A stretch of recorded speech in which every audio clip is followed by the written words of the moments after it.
Yeah.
Okay.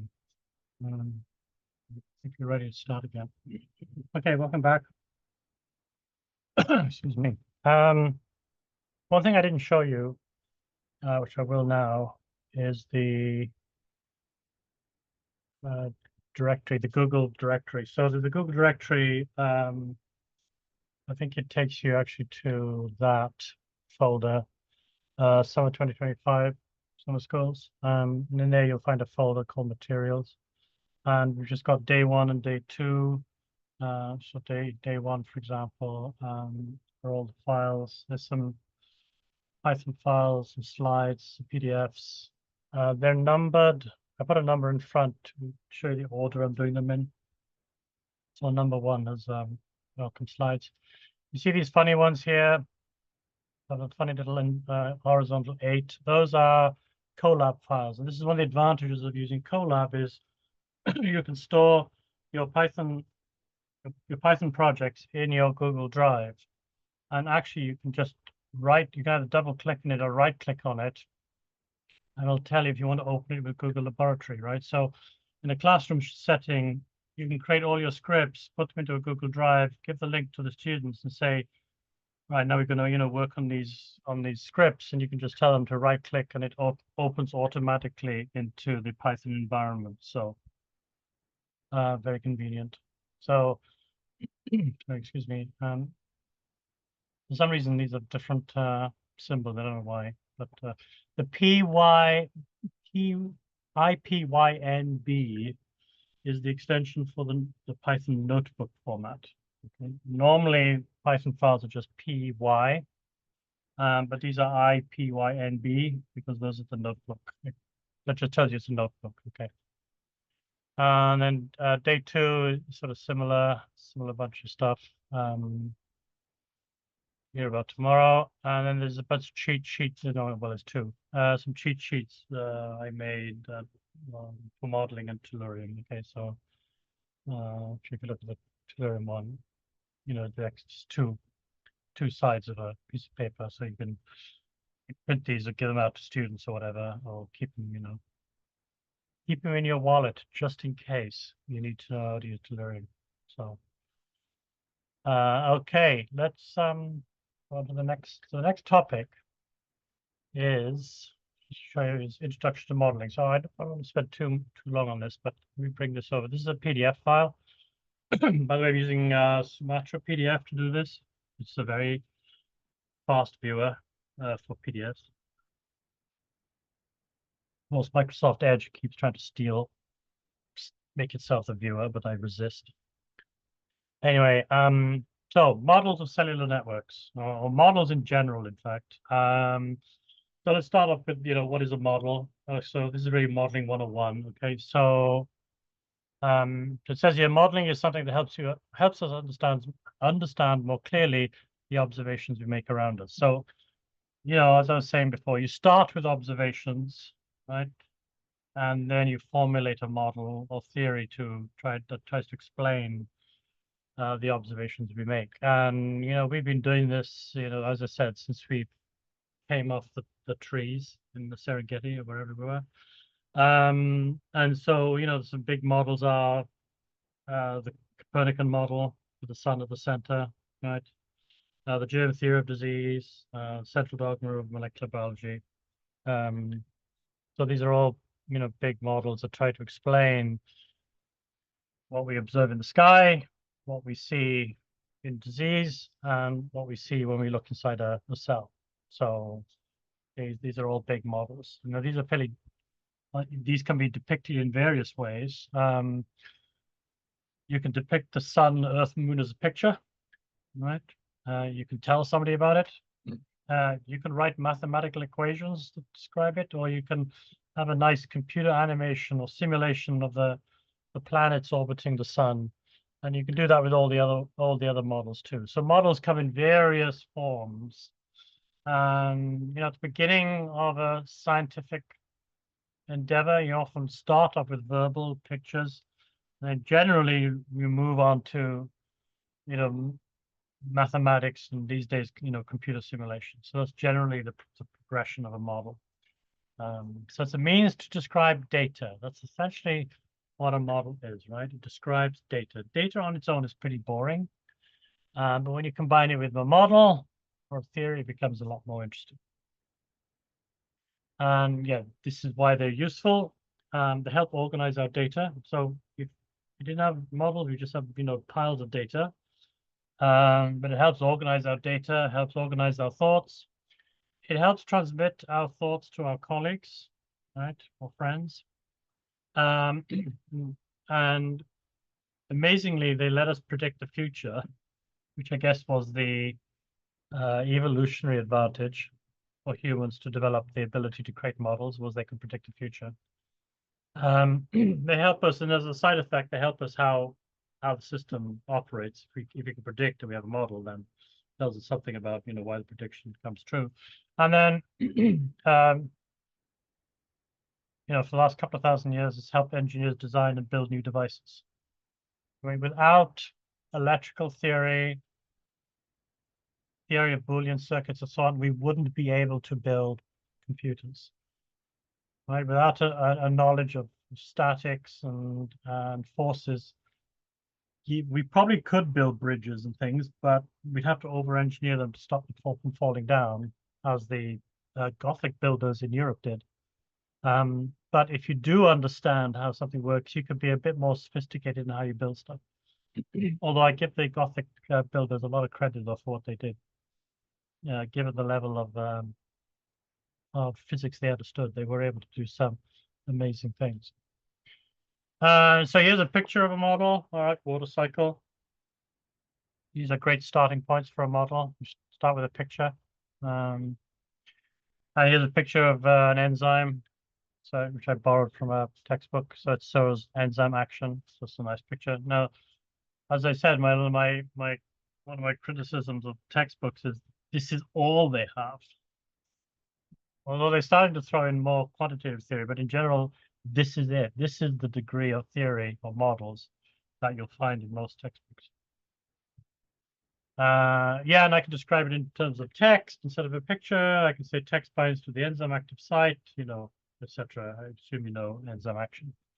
And of course, AIs love this, right? They are text engines. They love to. Although remarkably, they can deal with pictures too, which is absolutely amazing, really.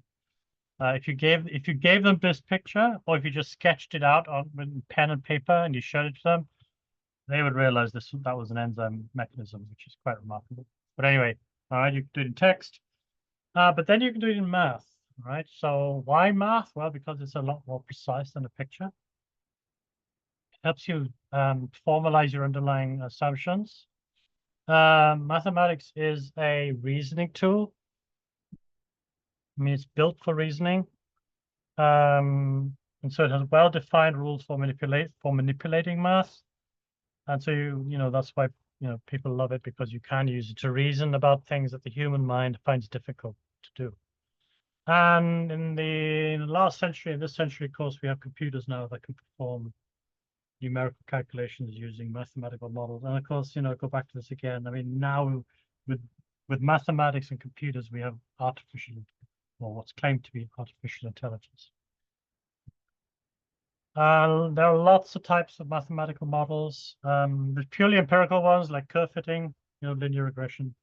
There's Boolean models, there's cellular automata, differential equations, and so on. And machine learning AI are models in themselves. So lots of different kinds of models. The models we tend to deal with are mostly differential equations, but you'll see stochastic models and Boolean models being used. And if you're doing tissue modeling, some people will use, well, most people, I guess, will use some form of cellular automata in some form. Okay. So these are used throughout biology. And so let me just show you a model, right? Sort of the essential parts of a quantitative model. Okay. So this is an example I use in class. So this is a picture of 2 tanks of water. And each tank has a pipe coming out where the water leaves. And also there's watering coming in into the first tank. There's also water coming into the second tank. Okay. Each tank is a cylindrical tank. There's a height of water in it. That's H1 and H2 are the 2 heights of water. Okay. Q1, Q2, Q3, and Q4 are just the rates at which water, excuse me, entering or leaving the tanks. Okay. And K1 and K2 are some kind of constant related to how fast the water empties from the tank.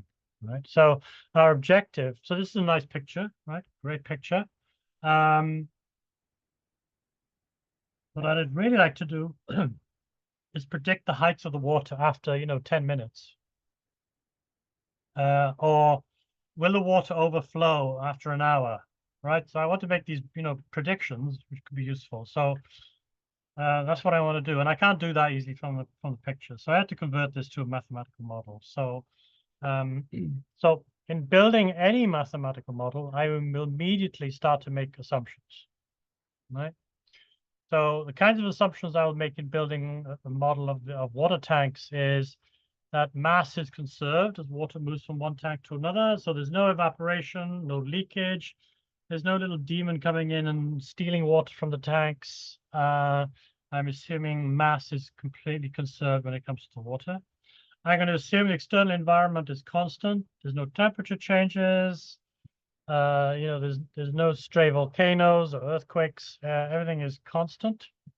And I'm going to have to make some assumption about how water flows out of the tank, depending on the height of the water in the tank.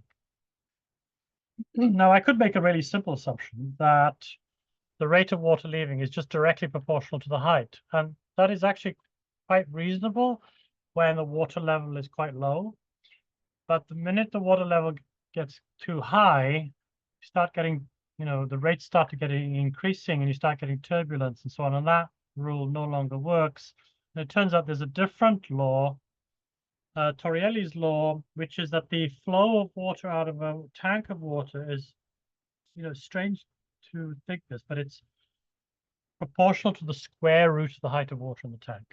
Okay, so this is one assumption I can make. But if I don't, I can just assume that the flow is directly proportional to the height of water in the tank. So I'm making these assumptions, all right? And sometimes the assumptions may be reasonable, unreasonable, or I have to simplify things because that's just what life is. Anyway, I have to make assumptions.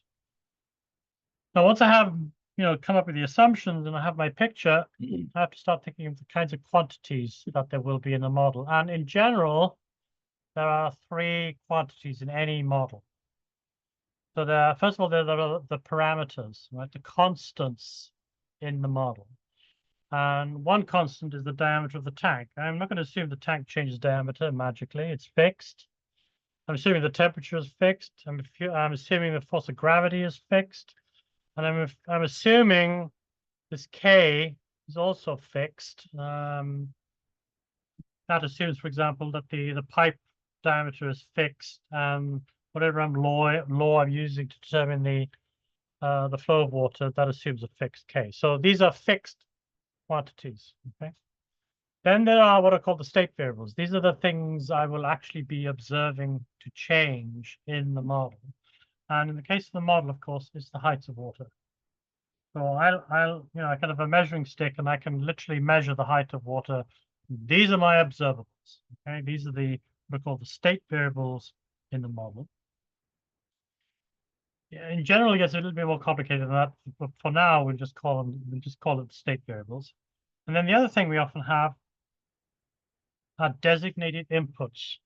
These are like parameters, but unlike parameters, we can change them. Right? So the rate of water coming in on the tank at the top could be a parameter, it could be fixed. But on the other hand, actually, I want to study how the heights of water depends on the amount of water coming in. And so I'm going to have some kind of valve here that I'll be able to turn on and off. And so I'll designate those actually as inputs. Okay, so those are basically the three kinds of quantities. All models have all of these three. All. It could be a model of metabolism. It's still going to have these, right? So in metabolism, your parameters would be your Vmaxes, your kinetic constants. The state variables will be the metabolite levels, and your inputs could be, well, you maybe got some drugs or to intervene in the metabolism. You might be changing gene expression. You might be changing the input of material coming into metabolism. So you got a wide range of choices, but you will delegate these different quantities to these three categories always. So with that, now I can start thinking about the actual quantitative model. And what you have to focus on are the state variables. These are the things that the equations need to predict. So on the so-called sort of left-hand side of the equation, I'm going to have the state variables. And I'm going to use differential equations to do this. That's the most common way of modeling this kind of thing. And I'm going to invoke my conservation of mass law. And I'm going to write down, I'm going to define two new terms, which is the volume 1, tank 1, volume 2 of tank 2. And I'm just going to say that the rate at which the volume changes must be the difference between the rate at which water is coming in and the rate of water is coming out, leaving, right? So that's my conservation of mass. And it's a fairly reasonable thing to say. This is the rate of change of volume in tank 1. The rate of change in volume of tank 2 has 3 terms because I got water coming in on Q2, also water coming in on Q4, and I've got water leaving on Q3. I'll have 3 terms, right? Those are the terms there. But I said I wanted to predict the height changes, not the volumes. But I do know that because I've got a cylindrical tank, that the volume is the area of the cross-section times the height. And if I differentiate this little equation, I get this differential equation here, which tells me how the rate of change of volume is related to the change in the height. So I can substitute this into these equations, right? And I end up with these two. So this now I get the rate of change of the height in tank 1 and the rate of change of the height in tank 2. And the only difference is that they're both divided by the cross-sectional area. Okay. Once I've done this, I can then decide what to do with the Qs. Now, some of the Qs are inputs, so they stay as Q. Q1 is an input. Q4 is an input. But Q2 and Q3, those are determined by the height of water. So I have to replace those two. And so I'm going to replace them with this strange relationship related to the square root of the height of water. And if I do that, and I do all the substitutions, I end up with that. And that's my model. Okay. And then you have to decide, whether this model is reasonable or not. It seems to be. The assumptions are okay. And what you can do is you can now run this equation. You can actually solve the equation analytically, right? Or you can solve it numerically on the computer, right? Or you can do either. Usually we do it on the computer because it's easier. And of course, you can now match this to real experimental data. You might have real heights of water. You might have actually a real tank system, right, in your basement or whatever. And now you can match it up with the model to see how well it predicts changes in height of water. How might I mean, actually, I don't think I'm going to go further than this, actually. Let me just go quickly through here. Yeah. we're not going to do this because we haven't covered Python yet, and I don't want to, just in case some people don't know Python, I don't want to show this, but let me just briefly say what this is. I'm going to use SciPy here.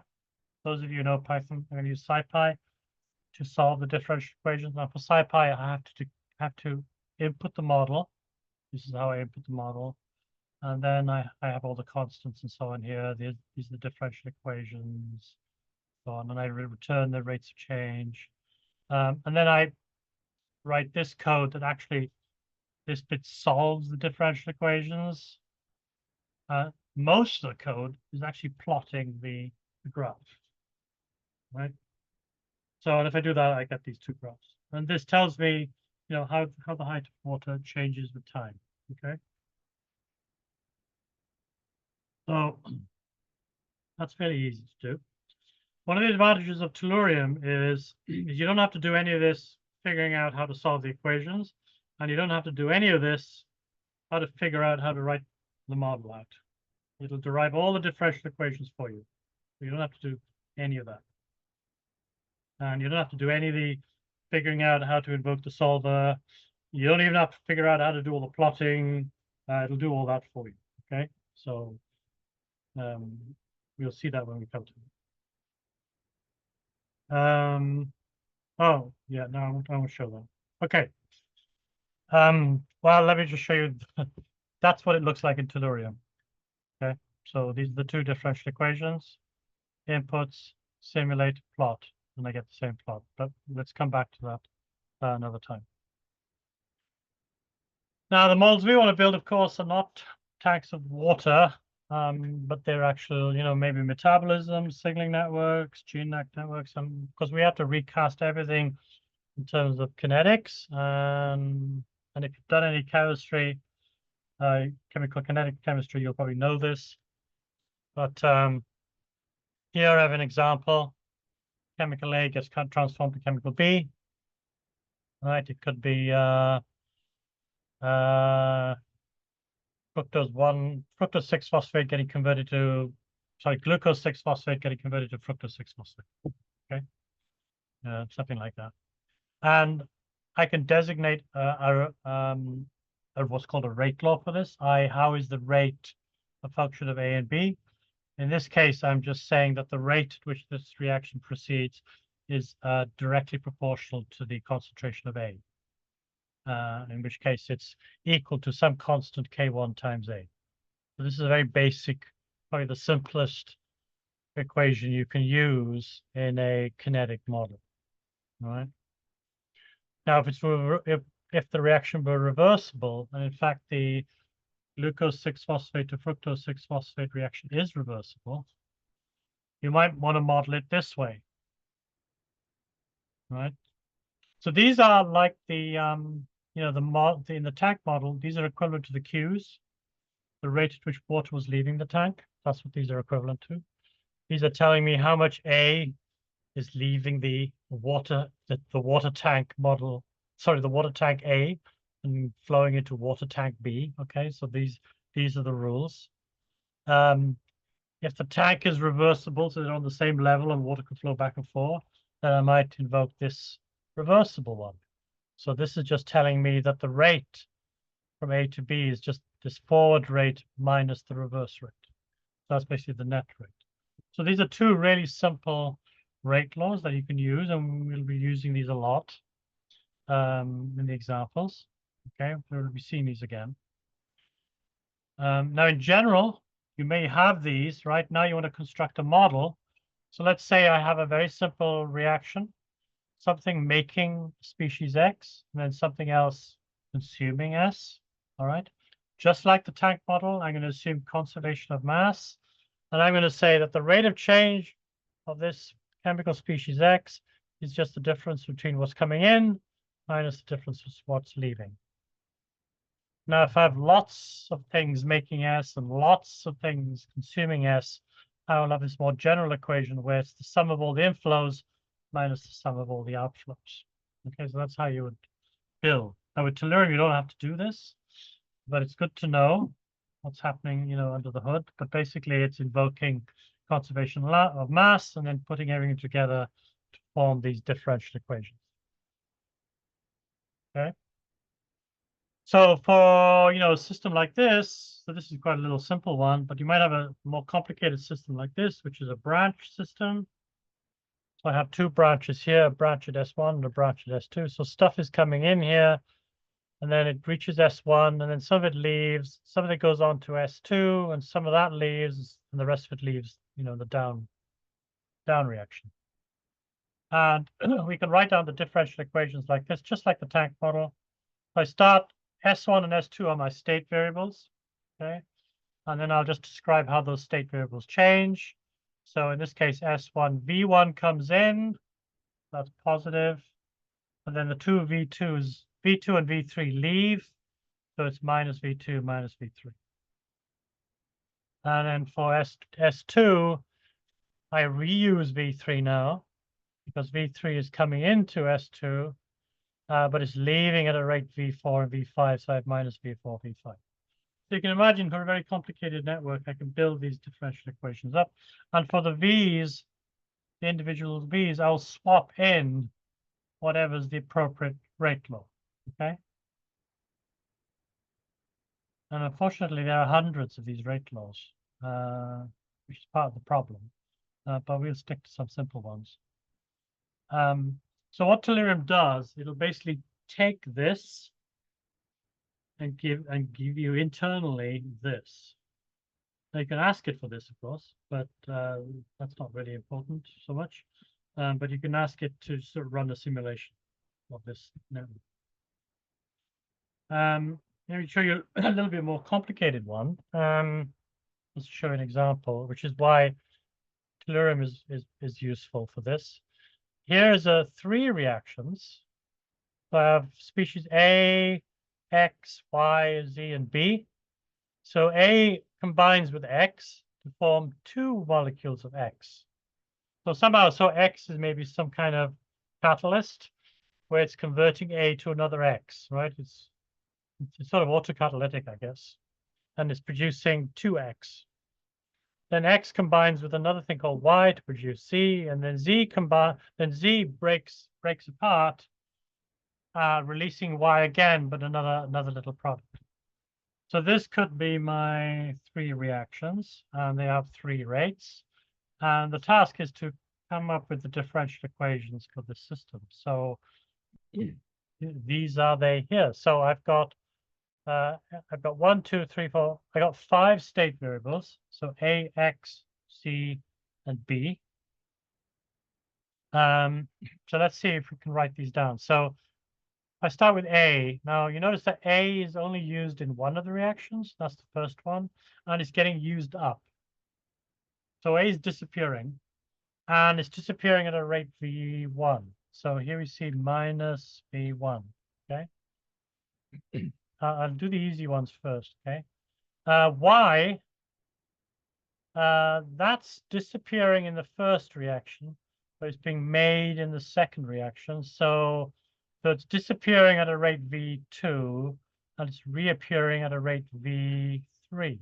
Okay, that's that one.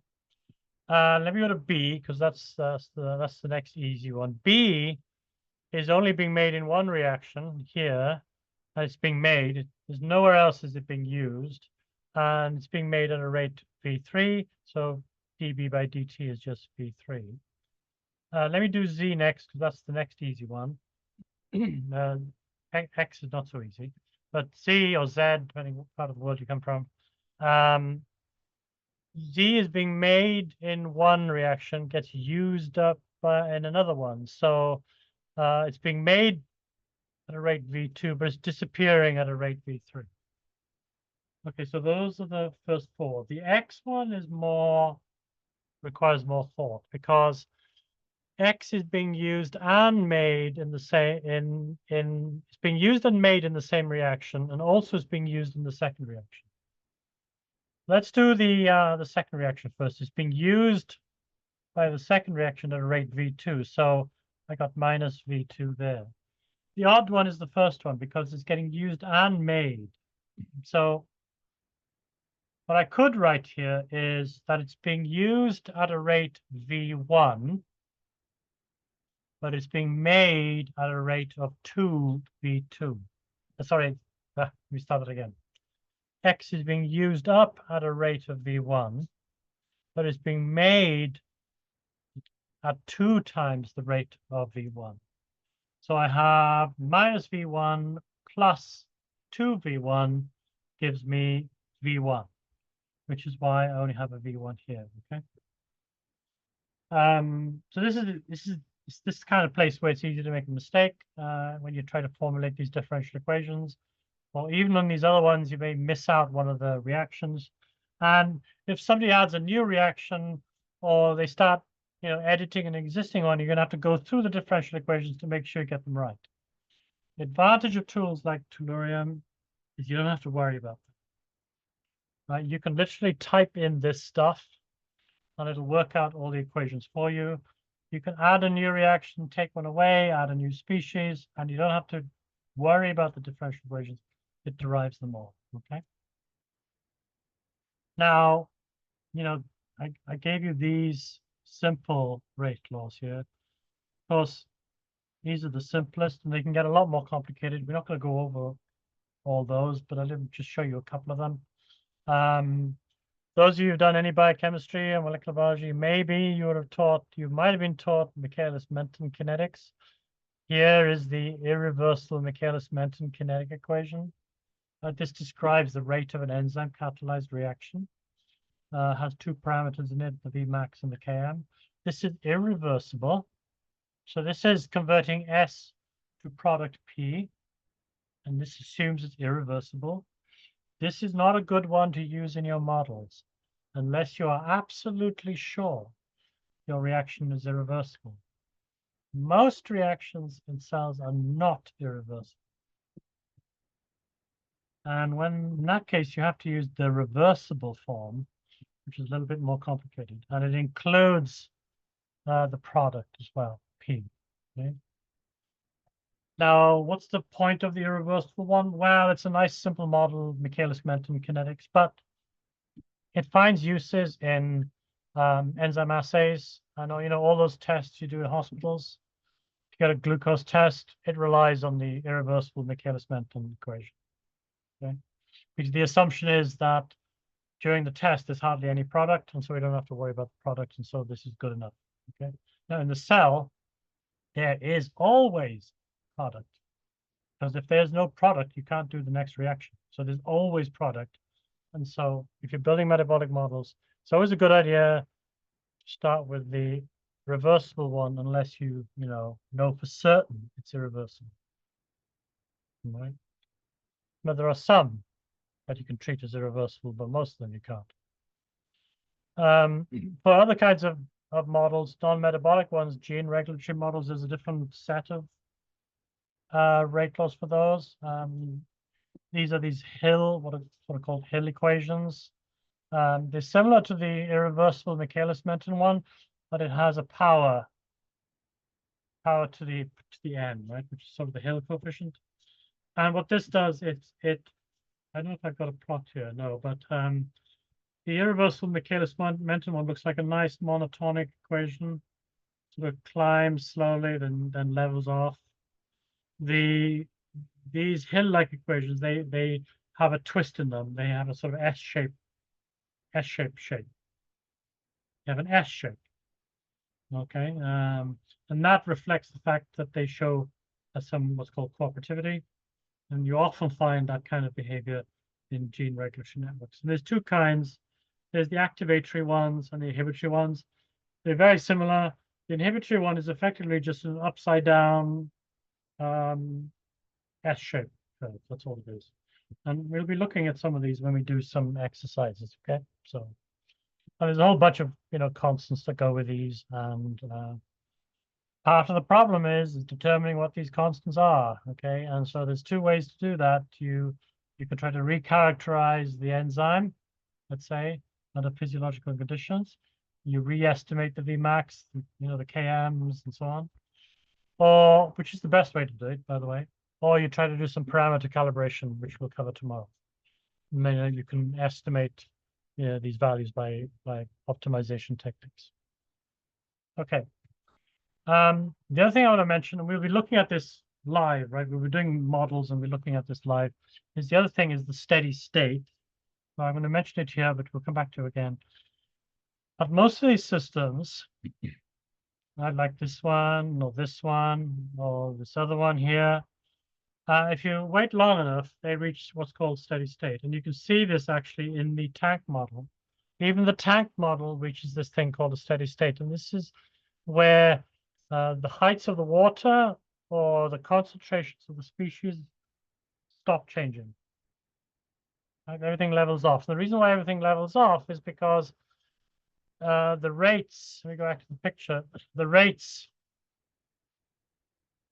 at which water enters and leaves, they equalize. And so when they equalize, the water level no longer changes, right?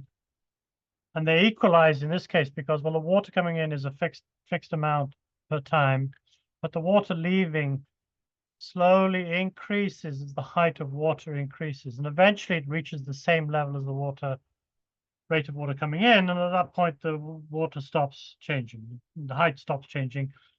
And we designate that the steady state. Okay? Not all states are steady, though. Some states are sort of exotic, like they will oscillate. Okay, I'm going to show you one or two of those. So they oscillate like a clock. So well, I've got a feeling this model here actually oscillates. Some of you may recognize what this is. I can't. It's either the organator or the brusellator.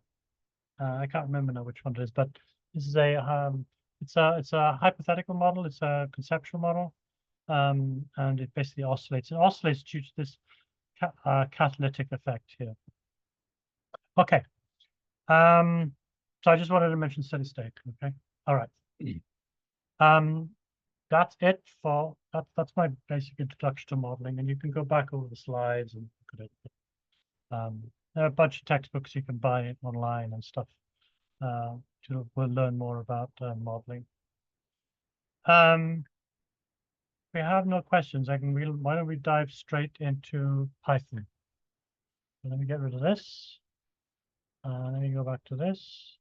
I assume some of you, perhaps a fair number of you, know Python already.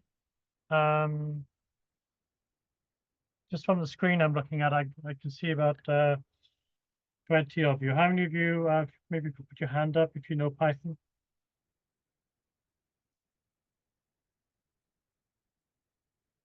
There's 1, 2, 3.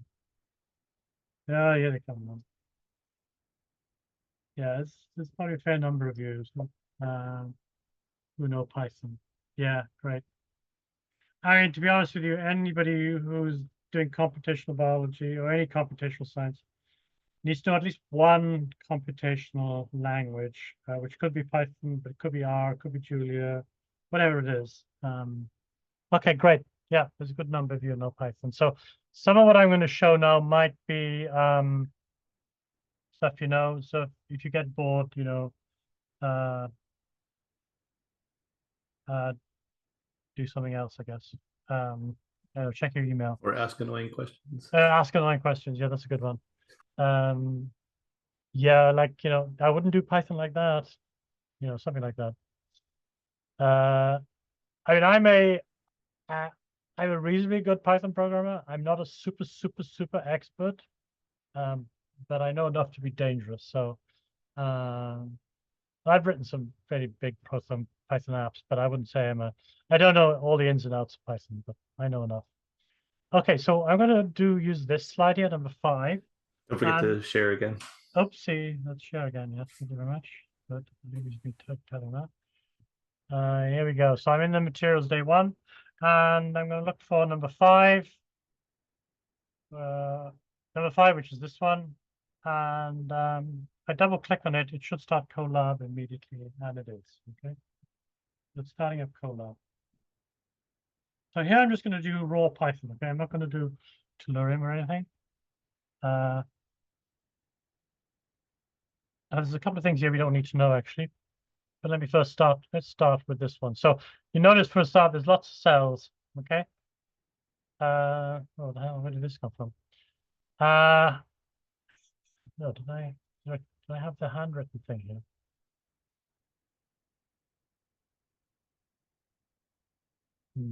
Anyway, never mind. Ignore that funny little mark.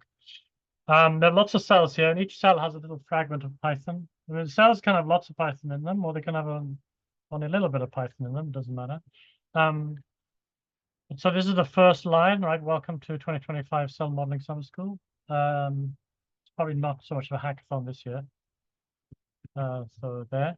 And I can run it by just clicking on that. Yes, please run. And I get the message, okay? I'm not going to worry about this one for now. Let's go on to the third cell. This third cell is in green, and it's also got a hash in front of it. That's because this is a comment. If I run this, nothing happens. Right? It's just a comment. And here, the fourth cell, this has a comment and a print. That just prints stuff. So the comment is just there to, annotate your Python stuff. Okay. I've said this before, Shift Enter or the black arrow to run a cell. Where can I get help? Google, this is way too old. ChatGTP et al. Can be very helpful. Okay. You can maybe show the little Gemini icon at the bottom there. Oh yes, I don't want to steal Joe's thunder, but I'm not going to do it. There's a thing down here. It says toggle Gemini. That's the other AI. That's the AI that's integrated in with Colab. Joe will show you that tomorrow. That's the magic button that says, "Tell me how to do everything," and then it just does it. Okay, so that's your little AI helper down there. Like most programming languages, it can represent different kinds of data. And so I have assignments here that are assigned that has a variable name on this side. I'm assigning it a value. So I have integers, I have floating point numbers. I can add things together, right? I can do all the usual arithmetic operations, add, plus, divide, multiply. But Python also has things like lists, lists of things. In this case, lists of integers. I can actually add lists together. I'll show you what that happens. I can even multiply lists together, which might look a bit strange. But if I run this, you can see the run at the bottom. I don't know if you can see this. Is this too small, or do we need to go a bit bigger? Seems okay. Okay, I'll go down one. There you go. These are the outputs I get. So this one, Z, I'm just adding up X and Y. I got 7.8.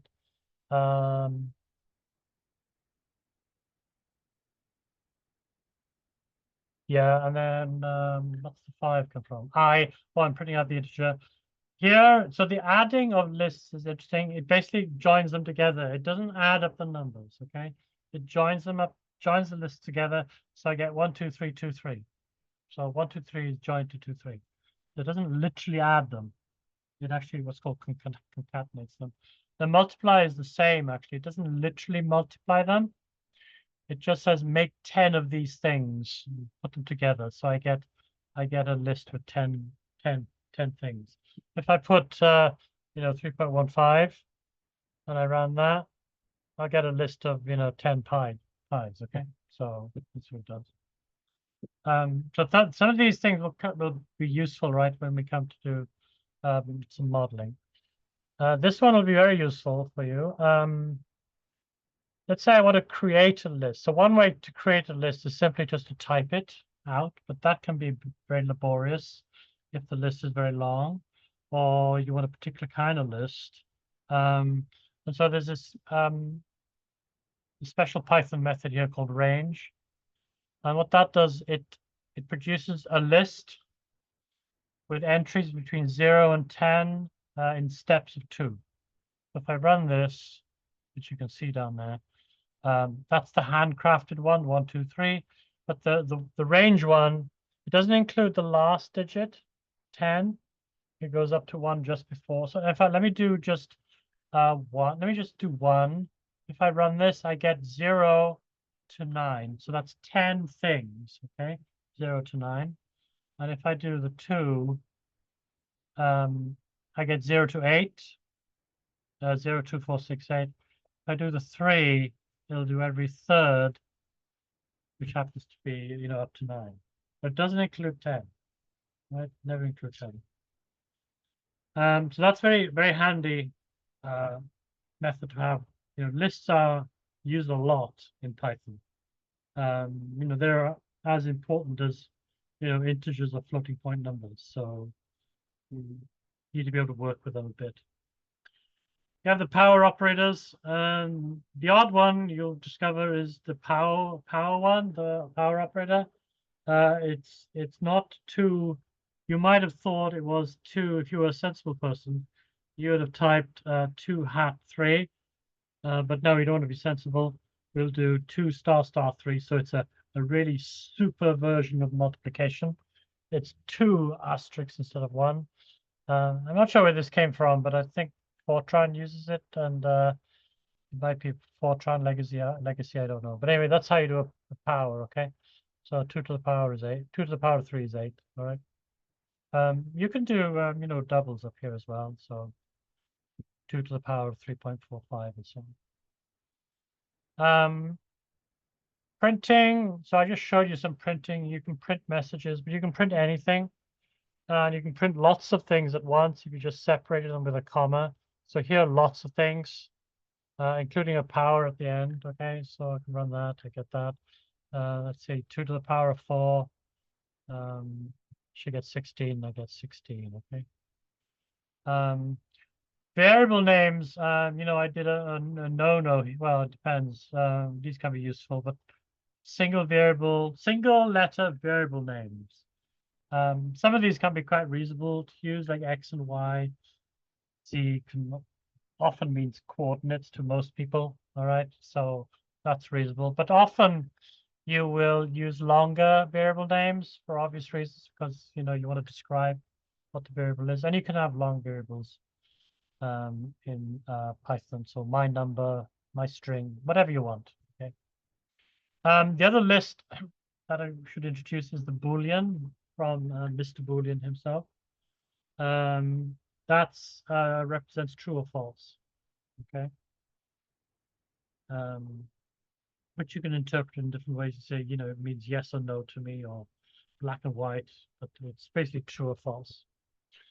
And for lists, which I didn't show you, but lists can contain lists. All right, this is where things get a bit weird, but lists can contain lists. So I have some basic numbers, and lists can contain anything. So I've got an integer, a float, a string, a Boolean. Then I have another list. Oops, another list. And within that list, I have yet another list. And so you can imagine this going, you know, on and on and on. And if I print that list, oh here, sorry, I'll get the nested list. Okay. Strings are really nice in Python because you can add them, meaning you can concatenate them together. That's really handy. In some, you know, languages, like if you ever use C or even C++ to some degree, it's always a struggle, especially in C. But it's very low level, that's why. So, whereas Python is much higher level, so you can do things like this. What about more? So we've done some basic arithmetic. What about more complicated things like, you know, logs and trig functions? Well, this is where you get introduced to external libraries. Right? So Python, one of the reasons, 2 reasons, I guess, 3 reasons. I'm sounding like a Monty Python sketch, but 3 reasons why Python is popular. One, it's free. You know, everybody loves free stuff. But the second reason was it was designed to be easy to use. And in general, it is easy to use. The third reason is because of the first 2, it acquired a vast number of reusable libraries. And these days, of course, is also the workhorse for a lot of machine learning in AI. Not because, you know, Python is, ChatGPT isn't literally written in Python, but it's written in something like C or C++. But talking to C or C++ is usually done in Python because it's just much easier. Okay. So when you're talking to ChatGPT, you're probably talking through Python to a C++ brain that sits in the back. Okay. So one of the libraries, for example, is math, right? There's a math library, right? Because Tellurium is its own library. So I can import math, and I'm showing here again this as m. There's not much point for this one, but in Tellurium it's useful. If you want to shorten the library name, something that's easier to type. So in this case, I'm shortening math to M. Probably not a good idea in this case, but I'm just illustrating it here. But once you have imported math, you can use all the math libraries. And let me show you this. Let's go here. Let's see. Let me see if I can do this. So there's a thing called dir, which is sort of short for directory. It'll if I apply this to a library, it'll print out everything that's in the library. Okay. So if I run this, didn't happen. Why not? Why didn't that happen? Let me try without the print. That is odd. Maybe it's not. Oh, I know. Sorry, I'm thinking of a different programming language. Sorry. Oops. When you know different programming languages, they all merge together. You have to apply it in front of it. Okay. If I do that, you see I get this long list of stuff that's in the math library. And so you'll recognize some of them: arctan, arcsine, E, the exponential constant, cosine, infinity. There's a square root here as well. So maybe a square root. And we've got our favorite, pi. In fact, if I just go m pi and run this, I'll actually get pi. Okay. So pi is a constant, of course, not a method, right? And so, but these libraries also have methods like cosine. I can ask you to compute cosine. I get cosine. These are radians, by the way. Most languages, when it comes to trig functions, need radians. Okay, and I can't remember if math has a radians degree converter. Probably has somewhere, but it takes radians. Okay. What happens if you want help and you decided, what is this pi thing? What you can do is you can put let me import math here instead, because it's not a good idea to shorten math to n, by the way. All right, so I wouldn't do that. So let me go back to math. If I say, what is this pi thing? If I run that, it doesn't actually tell me. It's on the right. Ah, right. I think. Yes. Yeah. So look to your right. It says, actually, it doesn't tell you much, actually. I remember this now. It actually, yeah, this is one of the limitations of Python help. It's actually not particularly useful in this case. And I'm not even sure it's useful. Yeah, this is a bad example. I'll show you another one. Let me see if it might do it that way.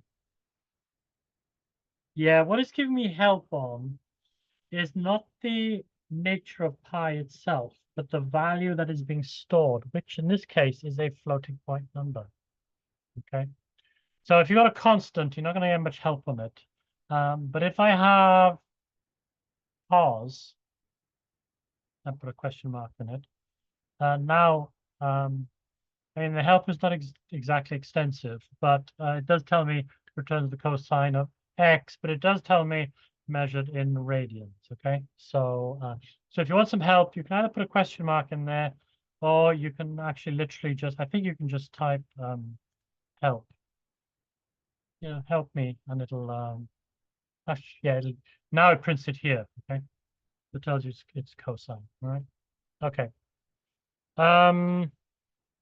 So we'll be importing libraries a lot. Okay, so import, something is an important one to know, and the help, very handy to know. Pretty much all these fancy interfaces, including this one, will understand the question mark. and they'll understand help. Okay, so the other thing some of you may have noticed that if I type math and then the dot, it actually shows up all the methods anyway. And if I type the first letter, it'll narrow it down to the methods that only have C. If I narrow it down to O, it narrows it down even further to 4 methods that start with CO. And then if I want cosine, I can then just click on cosine, and then put the number and then run it. Okay, so that is super useful. I use it a lot because often these libraries are big and you can't remember what the thing was, but it started with H or G or something. It's a very quick way of figuring out what's what. Okay, so let's go on to something like loops, and we'll be using loops as well. So I'm going to just cover stuff that we'll be using. Okay, so loops are an important one. Loops in Python look like this. This is where we come up with two concepts. One is the actual loop construct itself. So it starts off with the word for, and it has some loop variable, which I've called I, and then it has the in keyword, and then it has a list. And then it has the very important colon at the end, which is dead easy to miss out. Okay, so you need that colon there. Then it has stuff here. Now this stuff, you notice it's different in the sense that it's been indented a few lines, and indentation in Python is crucial. When I first came across Python, I hated the indentation, but I've and one day, literally, it's one of these, you wake up in the morning and think, yeah, okay, indentation is okay. It was literally like that. And ever since, I've been okay with indenting. But indenting marks the block that the for loop applies to. Okay, so let me just show you what that means. If I don't indent the last two and try to run this,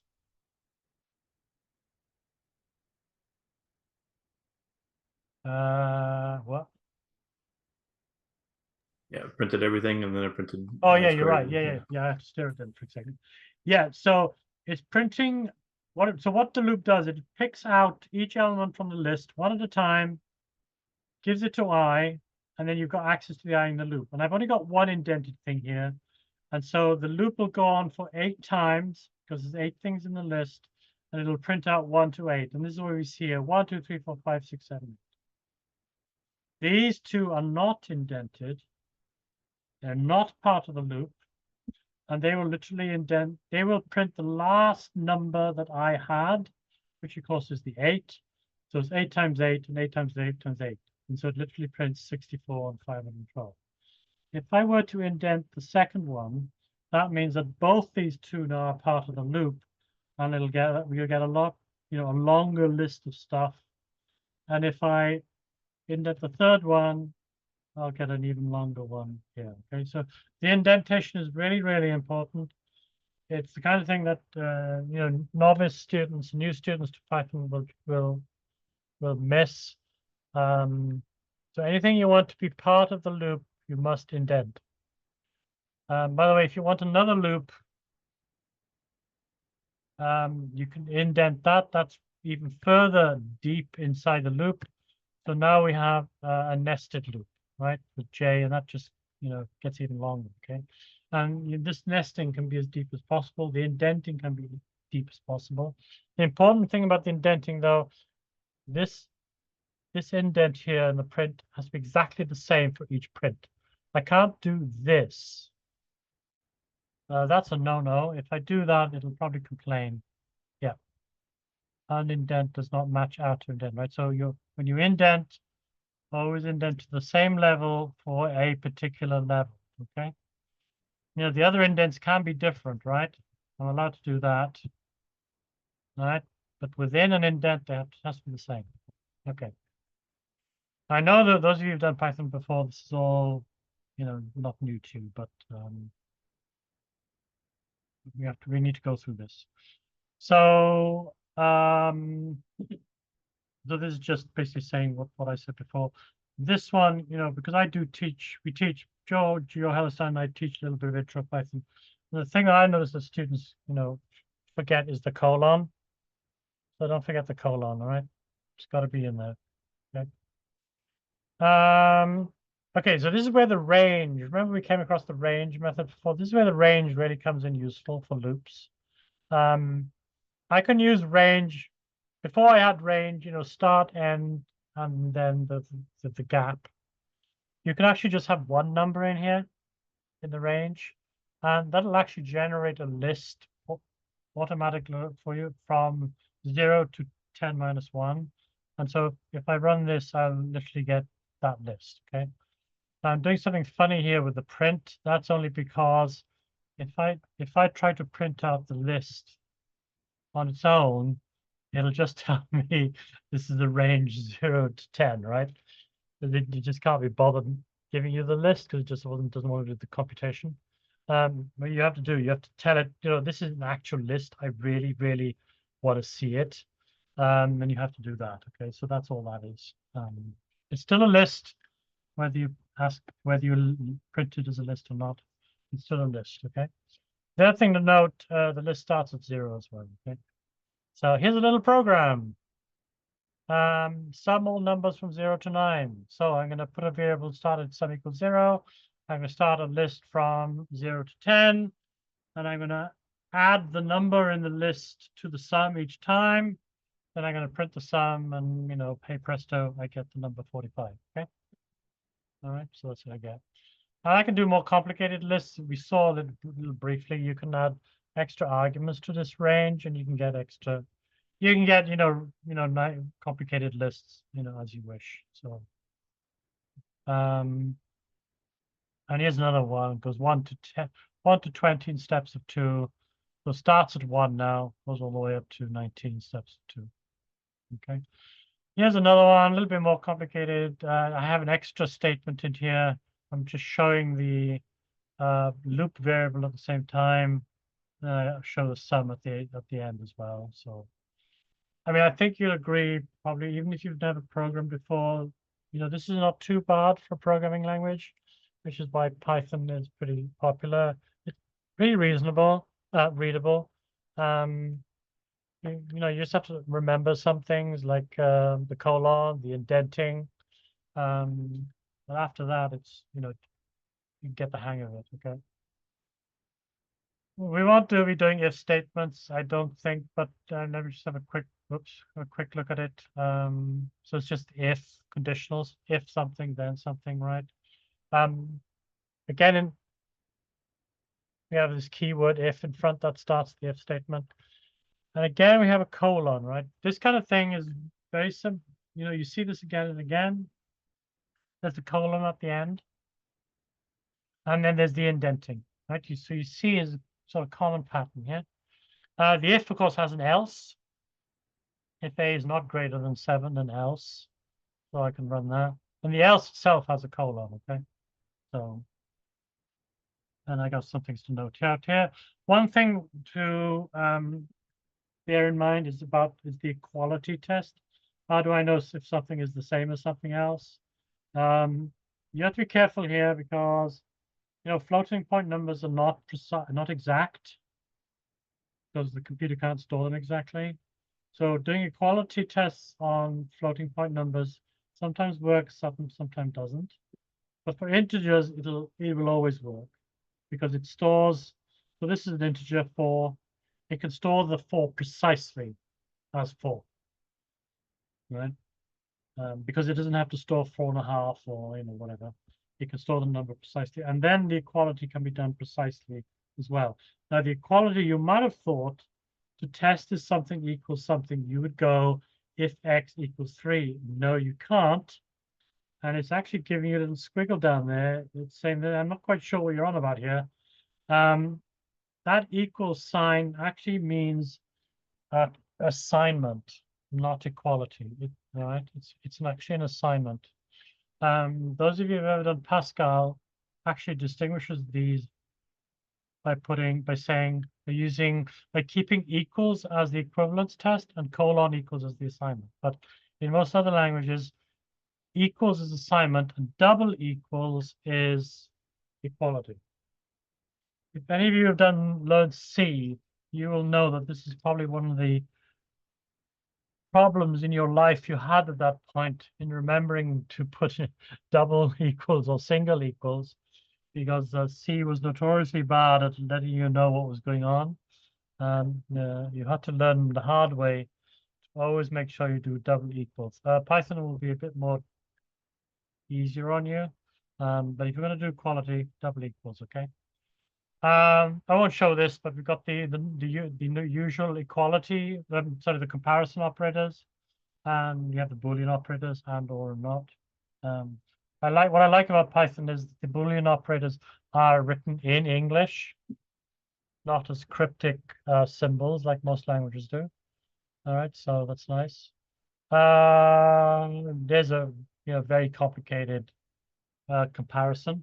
So if x is less than 5 and y is greater than 5, or c is not this string, then okay, so you can go crazy on the if statements if you want.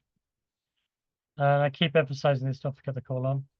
You have a capital Z and a lowercase z in there for if that makes a difference there. Oh yeah, let's see what happens.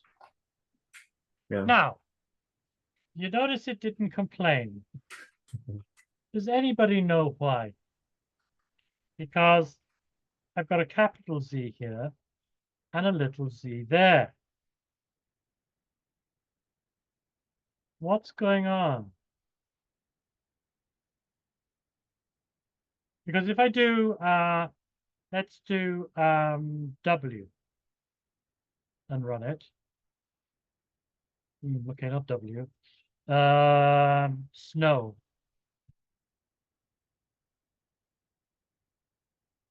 Okay, yeah, Python is being very, very generous here. Although there's a squiggle there, though. I'll give it that. But it's not telling me anything about the squiggle. Oh, yeah, it does tell me about the squiggle. Snow is not defined. I have never used the variable snow before.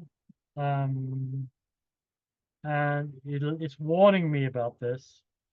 Although it just carries on, though, and assumes it does exist, and I assume it's thinking snow is false. I think it realizes that it doesn't matter because the first section was true. Oh, it doesn't matter. So it evaluates the first thing, it's true, and then it says or, and it's like I don't even need to look in that parentheses at all. If I do that, then it might actually complain. Oh, look at that. Yeah, there you go. Thank you, Legend. Yes. Now, yeah, before it didn't actually matter whether snow existed or not. Now it does. And now it complains snow is not defined. So what was going wrong with this one, though? Because it seems quite happy with that, even though Z is capital Z. Anybody know? Anybody on chat? Yeah, the chat. Sanjeev figured it out. Yeah, thank you. Z was already defined. This is one of the dangers of notebooks. Way up, probably the fourth cell, I actually use little z. And in my excitement, right, as you do this, you forget.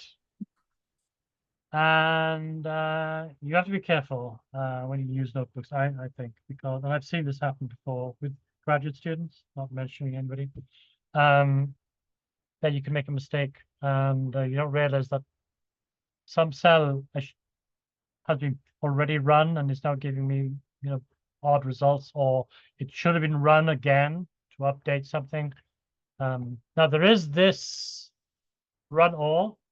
So if you're ever unsure, you can just, run all or just run before, okay? Then you're safe, right? So if you're ever unsure, you can ask it to run everything. Or if you get a weird bug, you can think, is it because I didn't run something? You can just run all and then double check, okay? So, I'm not going to do lists and use defined functions unless we need them, but I will talk about plotting.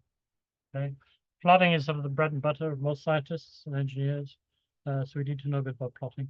Plotting in Python is pretty straightforward. There's a package called matplotlib. That's it there.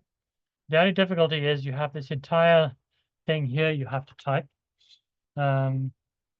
which of course I could never remember to begin with, but I sort of remember it now. I don't know why they did this, but anyway, this is quite long, and pretty much everybody on the planet shortens it to plut. Okay, so we will be using plut from now on. All right.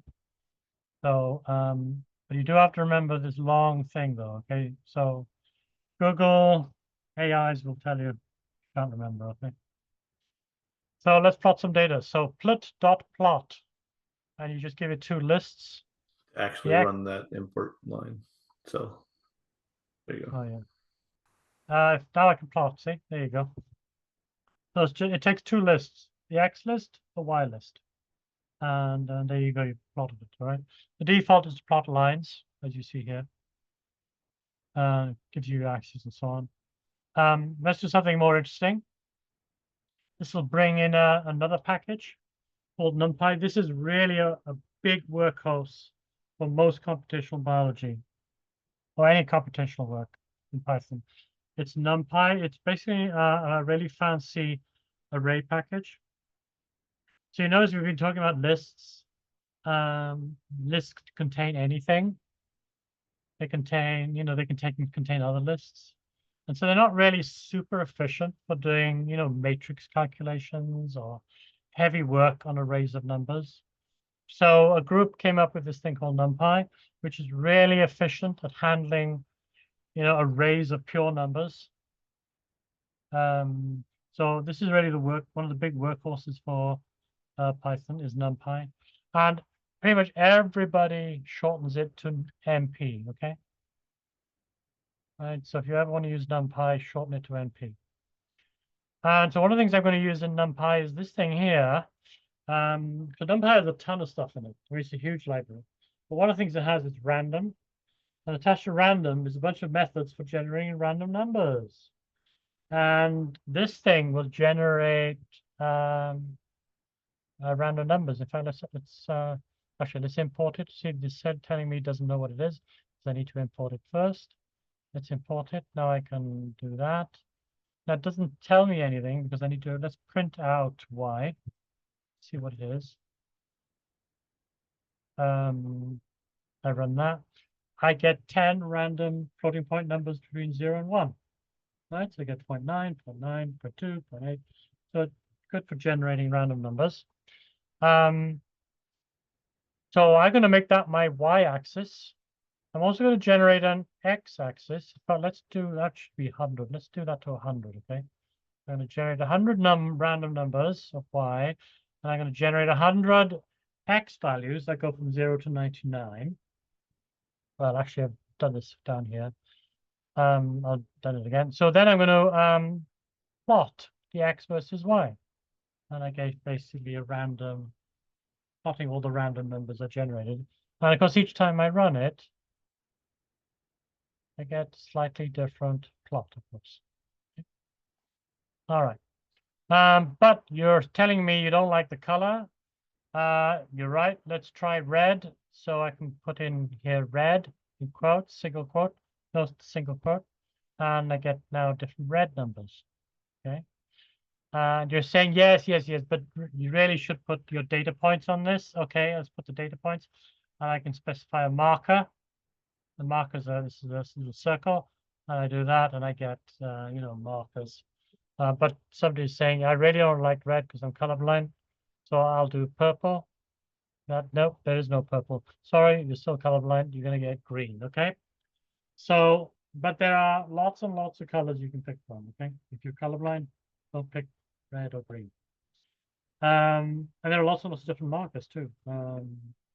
Cross. Okay, so that's great. But he's saying, yeah, no, I really want something much more fancier. I want the fill color for the marker to be blue, or just to be the default. I want the lines to be red, and I want the. Let's just run this, see what it does first. Let me see. I want the marker face. So yeah, I want the interior to be blue. I want the outer rim of the marker to be red. right? So this is just showing you there are lots and lots of options. You can really tailor your plot to be, you know, however pretty you want it to be. So very flexible, okay? Here's another one. Everything's pure blue, right? The markers are pure blue. Or what other markers are there? What else do we do in A? I have no idea. Yeah, okay, it doesn't like A. There's lists of markers you could pick. If I do a dot, actually, that'll give you a much smaller one. Robert, if you close your help on the right, I think Oh, your thing had gone off. oh, you're right. Oops. Okay. There, mark edge color. There's Oh, hiding. yes, you're right. Yes, okay. Yes, there's even more stuff here. Sorry, you didn't see it. Sorry. Anyway, lots of things, right? And so the art of Python program is often, how do I look something up? All right. So, and the younger generation on the call, you were born with Google, so you know how to use Google. What happens? But you're now saying to me, yes, this is a terrible plot to use. There's no labels on the x-axis. There's no labels on the y-axis. This is terrible. This will never get through review. Okay, I'll stick in an X label, a Y label, and a title. Let me just run this to show what it looks like. And there you have a nice thing. Now, you also notice I got this show down here. Strictly speaking, I should be putting that show after every plot I make. And it basically releases the plot. So whatever you've asked to plot, it'll show it, okay? So this can be handy because you could put multiple plots in here. Now, I may already have an example lower down, but let me put it anyway. I'm going to put this in green. And I'm also going to generate some new Y data. Let me go up here and find the Y data. I'm going to generate some new Y data here. I'm going to copy that. And I'm going to bring it down here. And I'm going to put it in front of here. So I'm generating new Y data, right? So I'm doing one plot, generate new Y data, do another plot, do all the labeling, then show. Now, because I only did the show afterwards, it's basically overlaying the plots, okay? So if you want to do multiple plots in the same font, this is what you would do, okay? Just overlay. And there you go, plotting more than one data set. Talk of the devil. This one is an interesting one. Beauty about NumPy library is it also understands array arithmetic.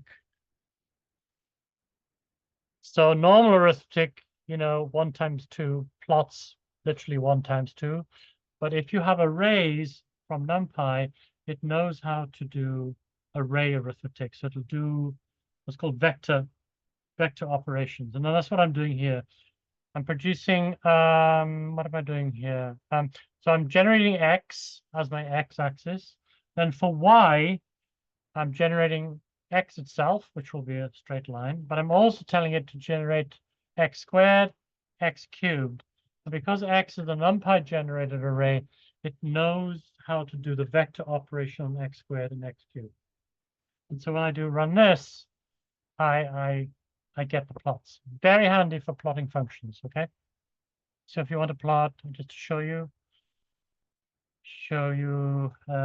here, let's say, everybody likes to plot sine functions, right?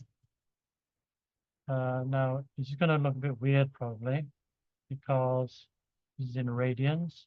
We'll just see what we get, shall we?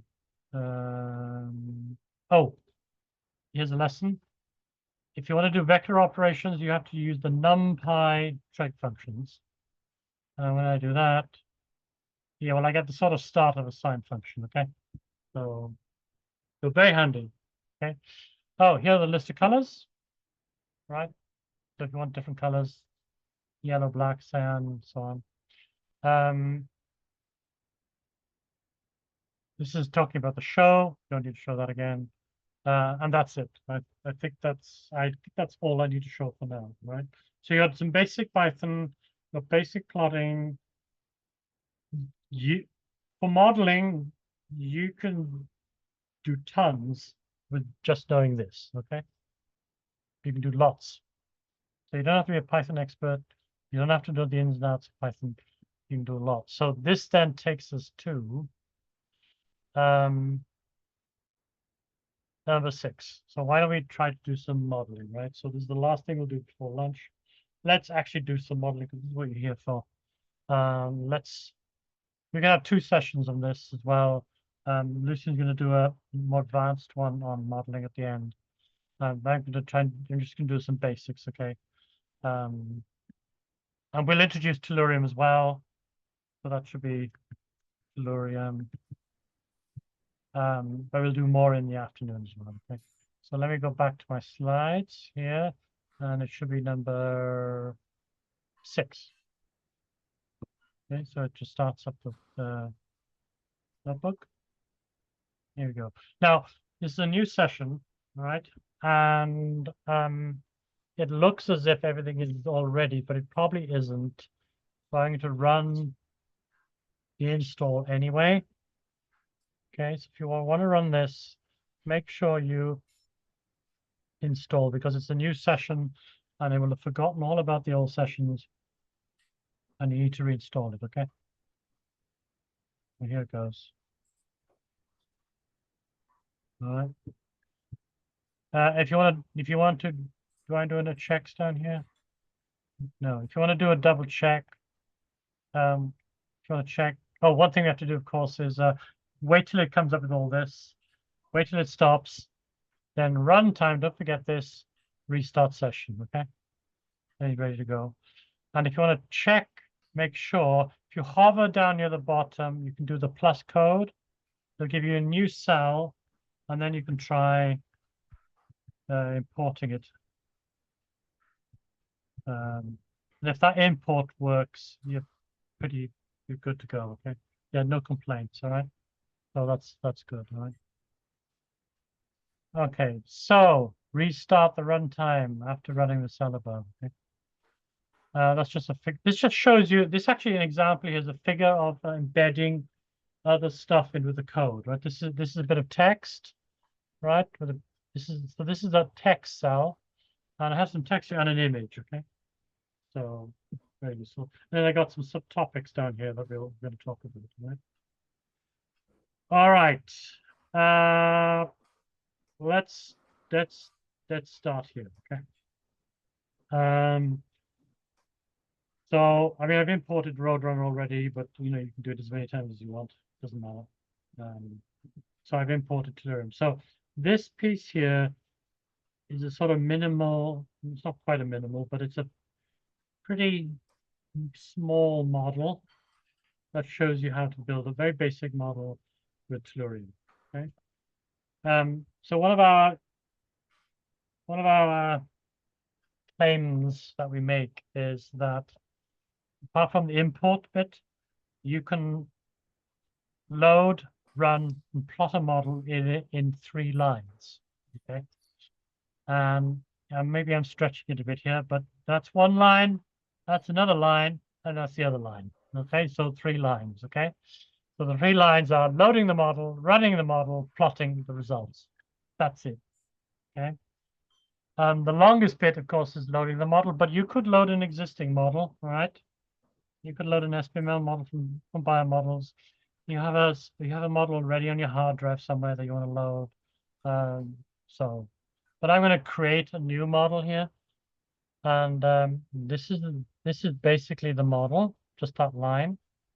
So Lucian's going to do more advanced stuff. I'm just going to do the basic stuff on this, but Lucian later on after lunch will do some go more detail and some of the more advanced aspects of this. But this string here is called an antimony string, as in the element antimony. It's designed to be pretty much 100% compatible with sbml. Okay, I think it is 100% compatible with sbml. Lucian, is it? It's very close if it's not 100%. Like there were some gaps that I recently filled in, so yeah. Okay, it's pretty much 99% compatible with sbml. And almost 100% of your time you won't even notice anyway what anything that's missing. So this is pretty much sbml compatible.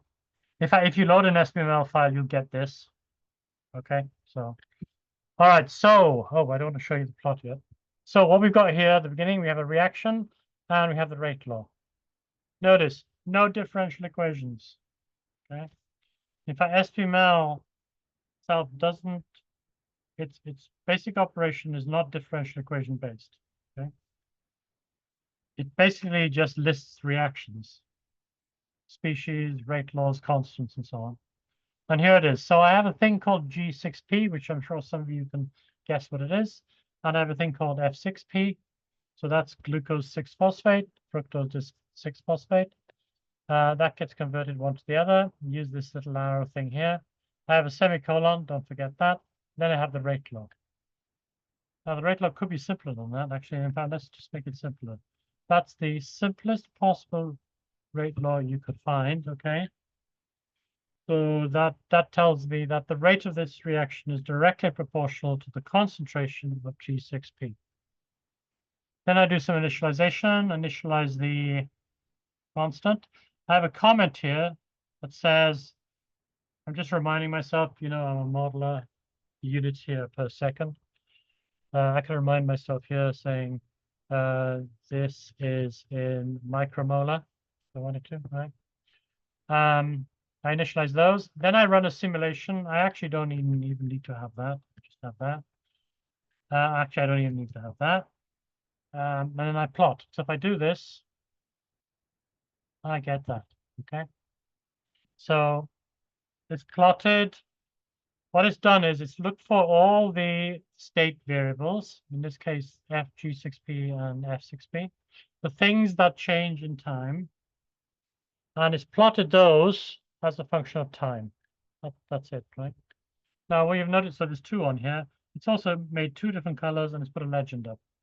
It's put little square brackets there to tell you these are concentrations, okay?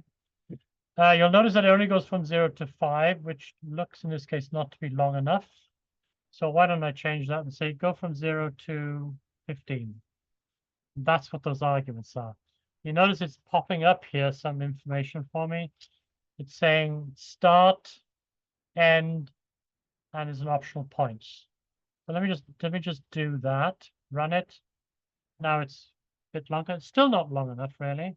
I mean, let's go to 50, shall we? That's a bit longer. Yeah, now it goes to 50, okay? Now that 50 is those units are your units, and I said here these are per second, so I guess the units must be seconds. The other thing, there's a third argument here that is also worth knowing, and that's the number of points it uses to do the plot. So, for example, if I said 3 points, the curve will look pretty bad, actually, and you can see literally the 3 points. There's one here, there's one down here, and there's one here. And you can see the resolution is pretty low. I could double that resolution to 6 points. It still won't look great. Well, no, it looks better, of course. Now there's 6 points. But, you know, you can say, give me 200 points. And we get a nice smooth curve, okay? I can't remember what the default is. It's probably, if it's going to tell me or not.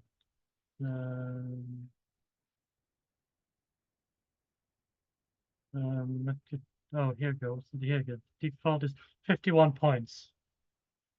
Yes, 51. I wonder why 51, not 50, but there you go. Default is 50. Extra one for 0. Okay. It's an extra one just in case.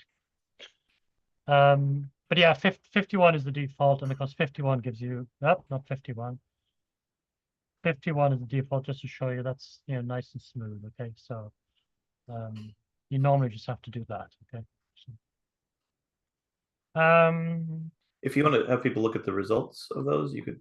Oh, I guess you are about to do that. That's what I was wondering. The reason why you do the 51 is so that everything comes out on an even time point. Let's show that then. Yeah, let's do that actually. So you noticed before I deleted the M. You wondering what on earth is the M for? Let's do that.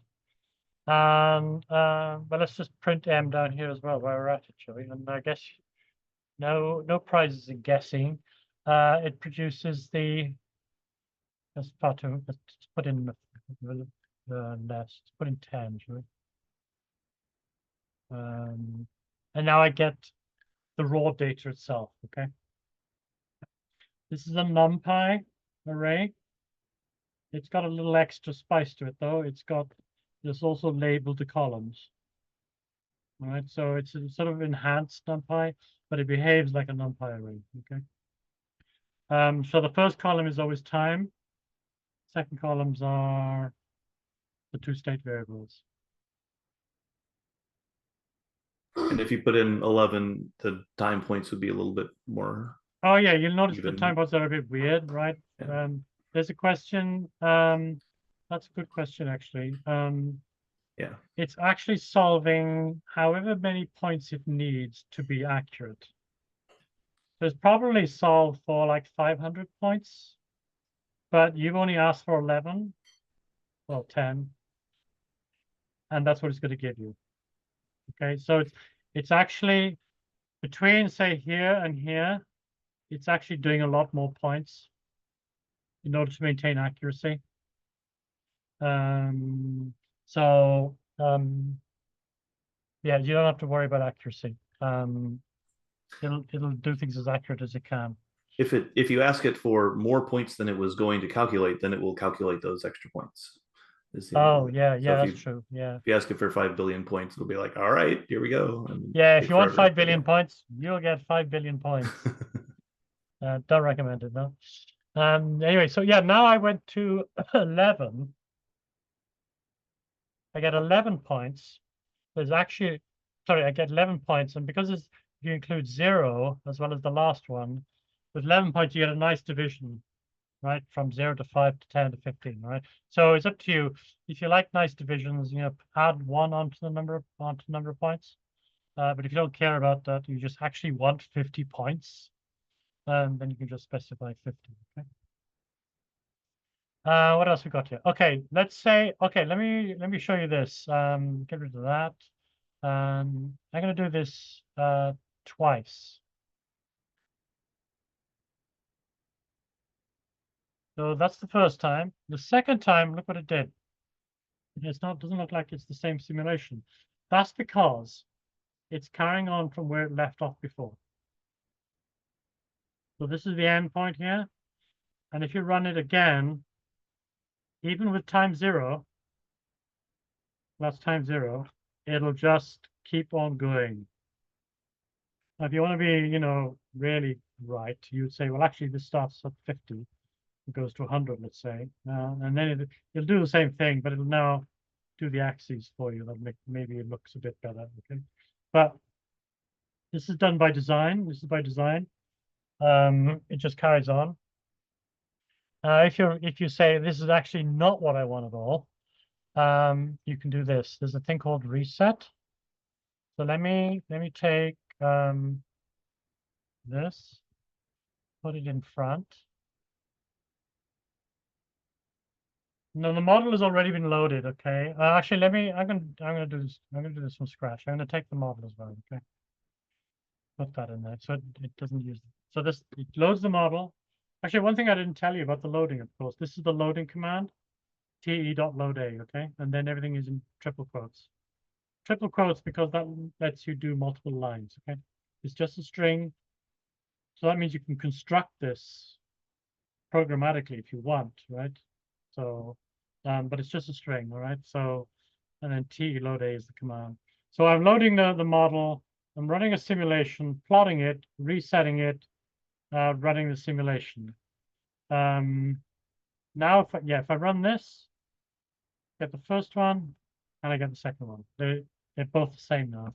The points are not. Let me get rid of that. Show you exactly. Take that to 45 as well. I run it twice. I get twice now as before, but the second one is running after I call the reset. And what reset does, it resets whatever's at the end back to the initial conditions. Okay, so this is a reset to initial conditions. Okay, that's what it does. Very important. Okay. This will become important actually when we come to do parameter fitting, because in parameter fitting, the optimizer will want to call the simulator thousands of times, and you have to tell it that it needs to do a reset each time it does that. Okay. Okay, this one, extending the simulation time. I think that's, hopefully that's self-explanatory. I'm running from 0 to 500, okay? So instead of 50. Oh, this is the one that just give me the raw data. If you want the raw data, you can get the raw data. You just put in M or whatever variable you want it to be called, my data, okay? And then print my data, okay? And then you can print that, okay? And then once you have your data, of course, you can save it, you can manipulate it, you can do whatever you like with it, okay? The most useful things you can probably do is more fancier plots. You get sort of your basic plot with r dot plot, but if you want to do anything fancy, just pull out the data and use matplotlib yourself. Yeah, basically, yeah. I know panda frames are popular with some people, so I'm putting it here. The panda frame is sort of equivalent to a spreadsheet, right? If you use Excel spreadsheets, it's sort of equivalent to that, but in a program, right? So it has columns and it has labels for columns and rows and so on. So it's called pandas. I'm not sure why it's called pandas, but you have to import pandas, and then most people shorten it to PD, right? What do you have to do with to make it a pandas frame? We don't return the pandas frame itself. What do you have to do? You have to convert it yourself. The conversion is PD data frame, the data you return, and then because pandas needs the column names, and so you can specify the column names here. We have a method called col names. But let me go back up here. Yeah, I can do it here. Print. Actually, not here. Go back up here wherever I print. Sorry. Let me get M here. And then print m.col. It recognizes col names. If I run this, it gives me the column names, okay, as a list, all right? Right. So this is why I brought up lists, because lists are used everywhere, okay, in Python. So this is a list of names. So if you want to make the pandas frame, if you're into pandas, you need to specify the column names. Oops. And then you have the column names in the pandas frame. The minute you have a pandas frame, because you can now start doing things like saving your data as a CSV file, and then loading it into Excel spreadsheets or whatever your favorite analysis tool is. So once you have the frame, you can go DF, and I'm calling it DF. You can go data frame to CSV, name of the file, and I can't remember what index does. But you can save the CSV file. Okay? This just shows what I already showed. What happens when you have fewer or more data points? I described that. You can decide on how many data points you want. If you do you want to show them how to get the data back out of that? Like if you save it to a CSV file, it saves it locally on Colab. You just have to then download it out of there. But yeah, I'm not gonna there's a little folder on the left if that happens. Oh, I see. Let's try and run it and see what happens then. Yeah. Yeah, I don't tend to use so we should default that. Yeah, so I saved it, and you may be thinking, well, where on earth did it go? It actually went to there. Simulation those files will disappear after if you stop using it for too long. So yeah, if you want it, you have to download it. Oh yeah, so you can download the file. Yeah. Yeah. Okay. Yeah. Okay. We'll add it to Gemini, so you get Gemini to analyze the results. Okay,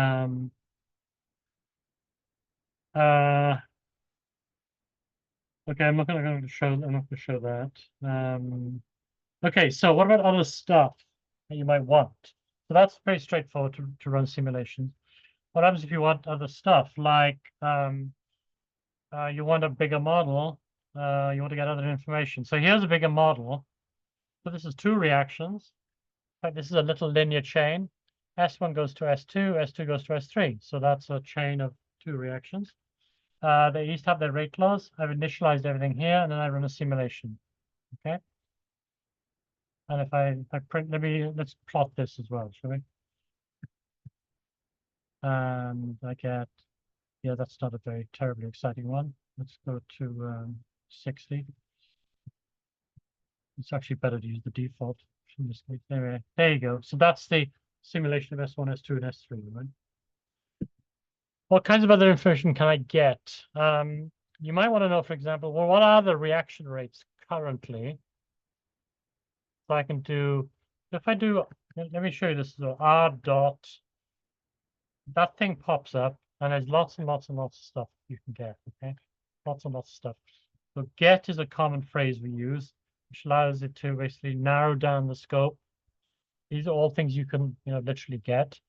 And if I scroll down a bit, I can get, let's go to R. Yeah, R, get reaction rates. And because it's a function call, I need to put the brackets in. I get the reaction rates. So these literally are the two rates. The two rates are this one and this one. Okay, so I can get the two rates. You can also get the current state for the floating point species. In this case, a NumPy array. You can also get the names of all these state variables. So in Tellurium, we call the state variables the floating species. That's to match the naming in sbml. So here I've got all the concentrations at the current time. Whatever the last simulation you did, this is the current state of the model, okay? I can get the names of them. And I do this because this order here corresponds to the name of the orders here, okay? All right. This is probably where something like a pandas frame comes in handy, because the pandas frame will name the columns for you automatically. If you can get the current rates of change, so how fast is S1 changing, how fast is S2 changing, and how fast is S3 changing, and I'll get the rates. Notice one is negative. That means that S1 is declining, right? Because if you look at the graph, you can see, yeah, S1 definitely is declining. At some point, S2 was increasing. If I actually, let me update that, because that's probably out of date. Yeah, both of them are actually declining, and S3 is increasing. Okay, so that makes sense, because at the end here, yeah, S3 probably still is increasing a bit, and these two are decreasing a bit. Okay. Okay, so here now let's build a bigger model. So I'm building a bigger model here. Two new aspects we haven't seen before. One is this extra bit here. And what I'm doing here is I'm actually naming the reaction. So you can give names to the reactions. Now, if you're building a metabolic model, you probably want to name it with the enzyme, right? But here I'm just naming it with my own names. The other thing here is this strange looking thing here. It doesn't seem to have a product. And I'm allowed to omit products or substrates. And all it means is I really don't care what's happening to the product. Okay. And since I don't care, it just won't, well, there's nothing there to solve for. And there's nothing to plot. So I can't remember what this help says. Note, if you don't care about the sync, don't bother putting it in, and then you don't have to worry about it, right? I mean, there's nothing there to plot then, right? So if I run this, all I'm going to get is S1, S2, and S3, nothing else. Okay. You're right. I can't simulate the product. That's because I don't care. Right? If I don't care about the product, I can just miss it out. But if you do care, let's say we do care. I'll call it P, okay? Now let's call it product, right? And I now plot it, now run it. I will get the product. And there it goes, all right? The question was actually like, what if you don't know the rate laws, the reaction rates? Then you're in real trouble. Yep. Yeah, it was like you can still do some analyses, but you can't simulate. If I miss it out, for one thing, I could miss it out. It's not going to like that. Oh, it does like it. So, Lucian, what does it do if I miss it out? It assumes it's 0. Ah, okay. So if it misses it out, it assumes the rate is 0. Okay, which is interesting, because let me put that one in and take this one out. So that means S1 and S2 will be active, but S2, S3 will not be active. And yeah, not that interesting either. You just, Oh just yeah, never yeah, got yeah, any yeah, yeah. S3. Yeah. Yeah, it ran out of S1, everything piled into S2. That's all that happened. Okay, so no, nothing particularly interesting. So the nice thing about this and doing it this way is it's really easy to mess with the model. For example, I could say, well, actually, this second reaction is inhibited by S1. And this is an inhibition. This is how you can add inhibition if you want. I just need to add that constant Ki, and I can run that, and I'll get something. Yeah, well, not particularly interesting either, but I can do that. Okay, so it's really easy to manipulate the model. All right, you don't have to mess with the differential equations, which is really tedious to do. Some tools use spreadsheets, which is okay, but that, if you don't like spreadsheets, you're in trouble. But this is just text, and you can just manipulate it with your keyboard and so on. And the nice thing is you can add comments to it. You could just annotate it with stuff, right? I made this on July 24th at 12:10, okay, a.m. p.m. All right. So okay, what else we got here? Oh yeah, because I named the reactions, I can actually use those as a proxy for the rate. So I can actually, so the name of this reaction is CAT, probably stands for catalyst. And I can print out the rate. Okay. So once you name a reaction, you've got access to the rates by name. By the way, what thing I didn't tell you is I can print out anything that has a name, including S1, S2. Okay, and prints them out. Not only that, I can change them and redo the simulation.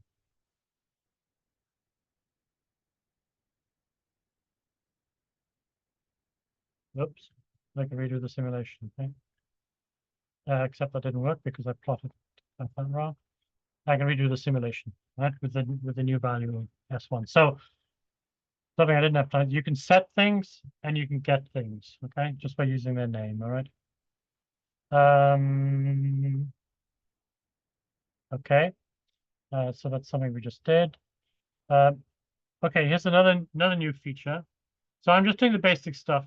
Lucian's going to do the more advanced stuff here. And I think I'm probably almost done. Fixed species.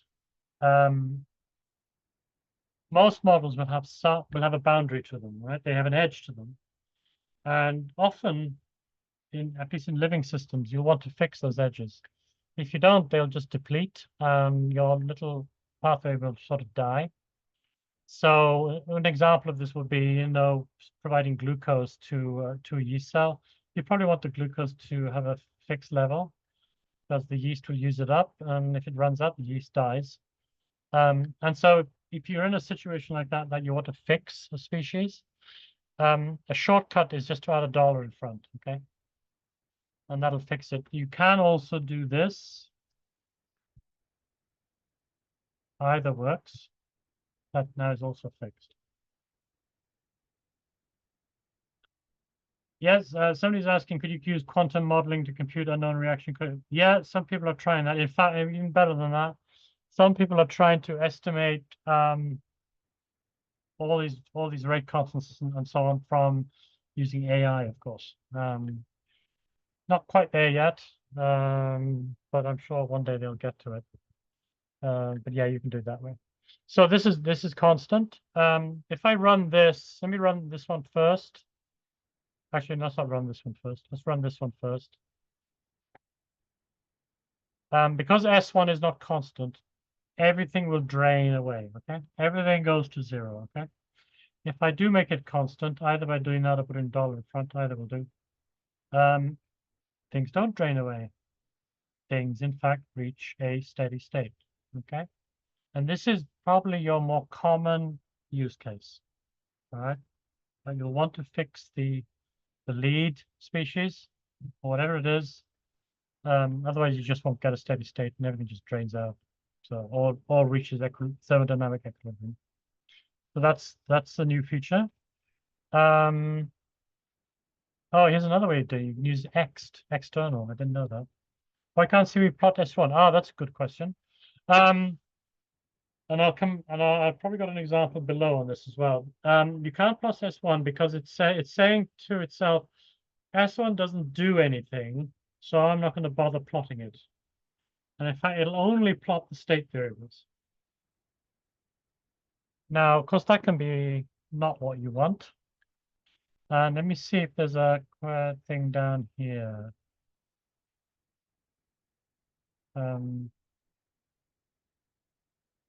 No, I'm going to show it here instead. Let's say you did actually want, let me go back to this one. Let's say you did want S1 plotted. All right. I know it's fixed, but you want that as sort of maybe a reference line or something. What you can do is there's an extra option on the simulate where you can put a list which indicates what you'd like to get returned for plotting. So I do want S1. I do want S2, but I don't want anything else. Now it plots S1 as S2. But now you're saying, no, I want S3 as well, actually. And I can plot them all three. Okay. In fact, no, you're saying I want to plot the reaction rate, J1 as well. Give me that one too. And now it plots everything. So you can mix and match whatever you want to plot. You don't even have to put time in there if you don't want to. And you'll end up with a not very interesting in this case, but you basically ends up with a phase plot. Okay. So it's quite flexible. Let me see what we got an exercise. So I think let's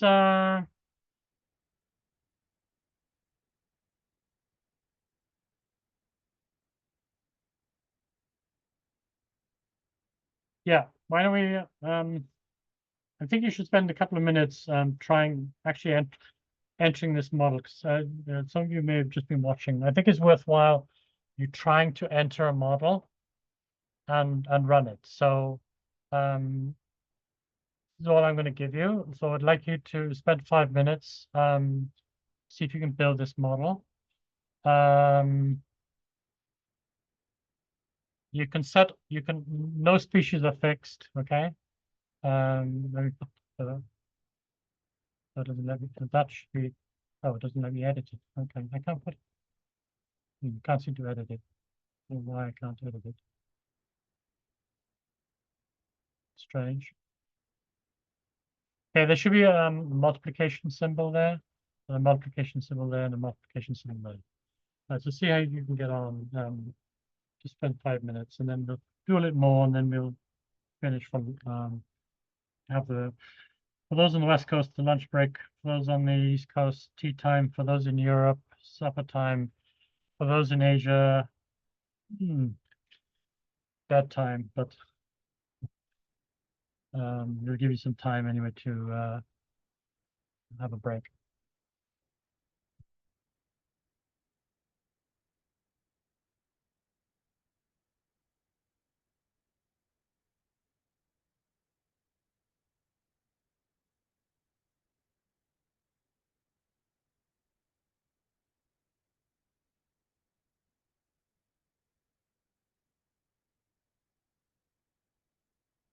For those of you managing, maybe you can put just indicate with your hand up.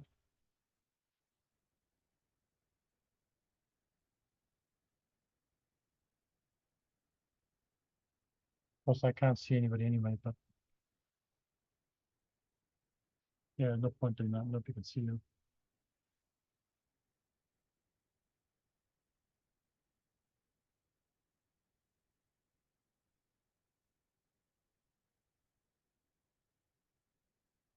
Give you another 2 minutes.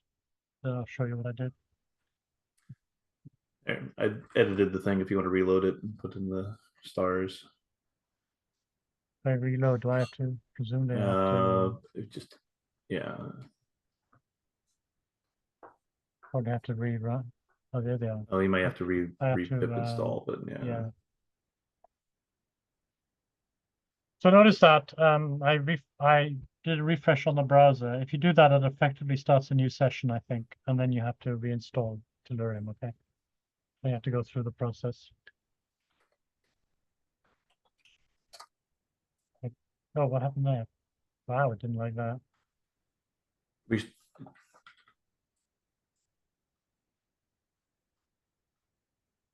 Maybe it didn't restart the session. Oh, it may not have.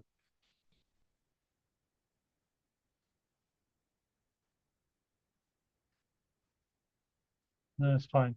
Okay. Okay.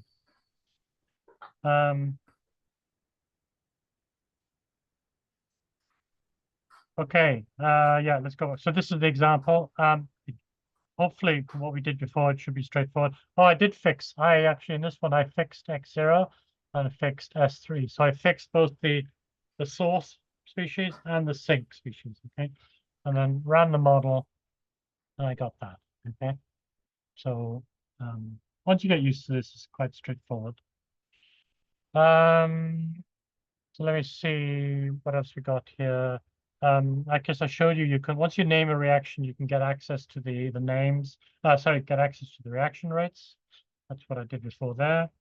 And if I want to plot the rates, this is something else I've already mentioned. You can add this list to the simulate method and just list the things you want to, get returned to you. So, and that's just, I'm plotting all the rates here. And you can also print the raw data because now I've got the rates time J1, J2, J3. On this, you can get the raw data for that. But yeah, and I can add more things to the output. This list can be as long as you want. In fact, I know some people do this little shortcut.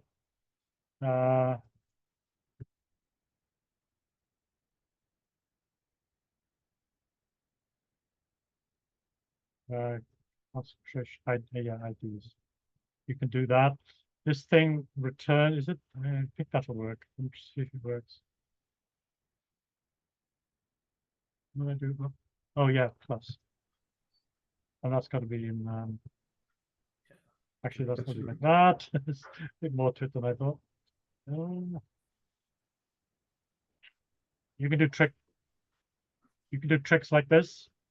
About that. So you have time, and then you might have something that you've constructed yourself. In this case, I'm just grabbing the floating species IDs, which is itself a list. And if I run that, I will get that. And I know some people do these sorts of tricks. They can manipulate what gets plotted. So, for example, you have a really, really big model, and you only want the adenine nucleotides or something plotted. You can sort of ask it to, you can create a list by including everything and then strip out everything that doesn't start with the letter A or something. I mean, you can imagine doing things like that. Right? What about changing the values of the parameters? So this is another simulation here I've done, same as before.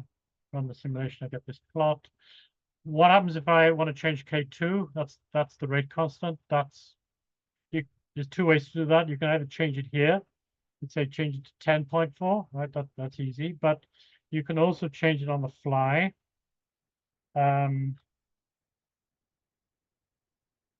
I'm not being rude. You can actually literally change it K2 equals 10.4 and then rerun then you want to do a reset. And then you might want to do rerun the simulation. Oops. How far did I go to? 30. And then out of the plot. And if I run this, I'll get two plots. No, I get one plot actually. Or two plots, yeah. One with one parameter set and the other with the other parameter set. So it's pretty easy to change, parameters on the fly like that. This is a little bit more sophisticated for those of you who know a bit more who are not familiar with Python. What I'm doing here is I'm going to change K2. What I'm going to do is I'm going to import the random number generator. I'm going to grab hold of the names of all the parameters. These are called the global parameter IDs. I'm going to start a loop for K is 1 in parameters. So if there's 3 parameters, it'll go through K1, K2, K3. I'm going to do this funny thing called reset all instead of just reset. What this does, it resets everything in the model. Initial conditions and the parameters, okay? Back to where they were when you started. There's another, it's not 100% what I'm saying, but it's good enough for now. It basically resets everything. And then what I'm going to do is I'm going to create a random, I'm going to create a, okay, so R is the RoadRunner model. This syntax here is a special syntax, which lets you change the name of a quantity in the model just from its string name. So I could, for example, here type K1. And that lets me access the value of the parameter in terms of its string name. Normally, I would do this, okay?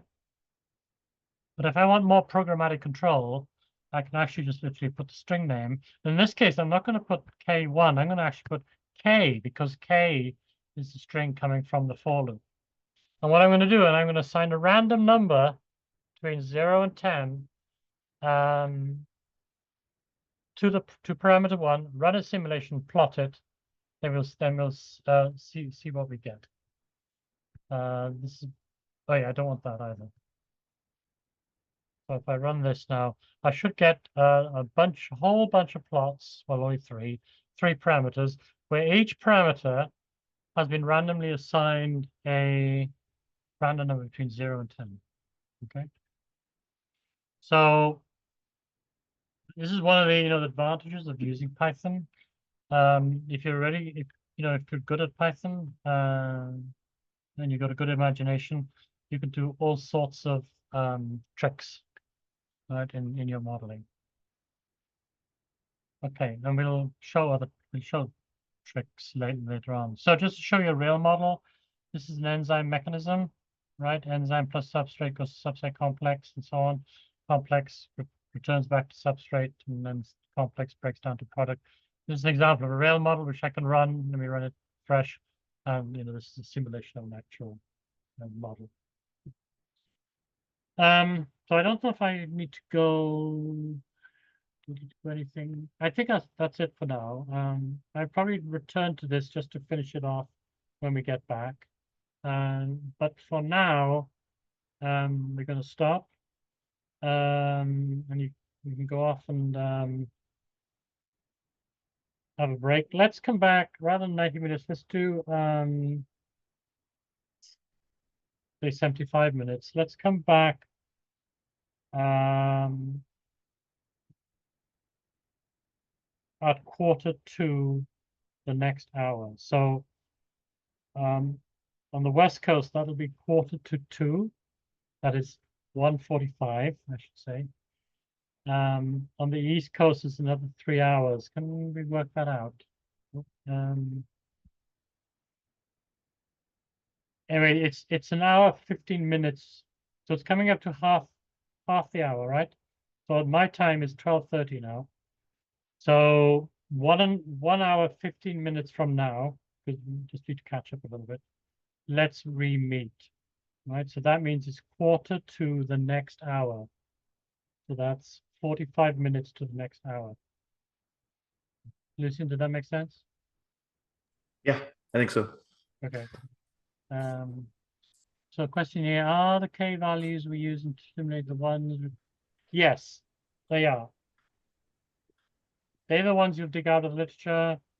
You just got to make sure the units are right, that's all. So if you're deciding to use seconds, then all your units, all your Ks should be in seconds, okay? If you're going to use millimolar, all your concentrations should be millimolar. But yeah, whatever the values you find in the literature, those are your Ks and so on. That does mean,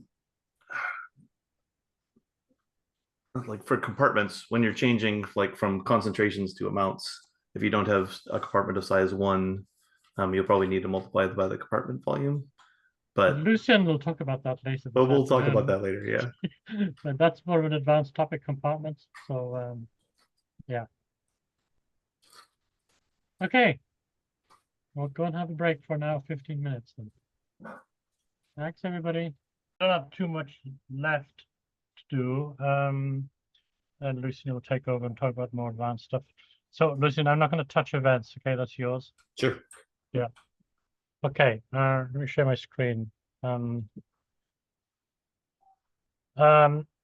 So this is back to where we were. So there's a bunch of stuff in here which I'm not going to show, but you're welcome to look at. So this is where we stopped at. This was simple enzyme mechanism that, it's easy to plot.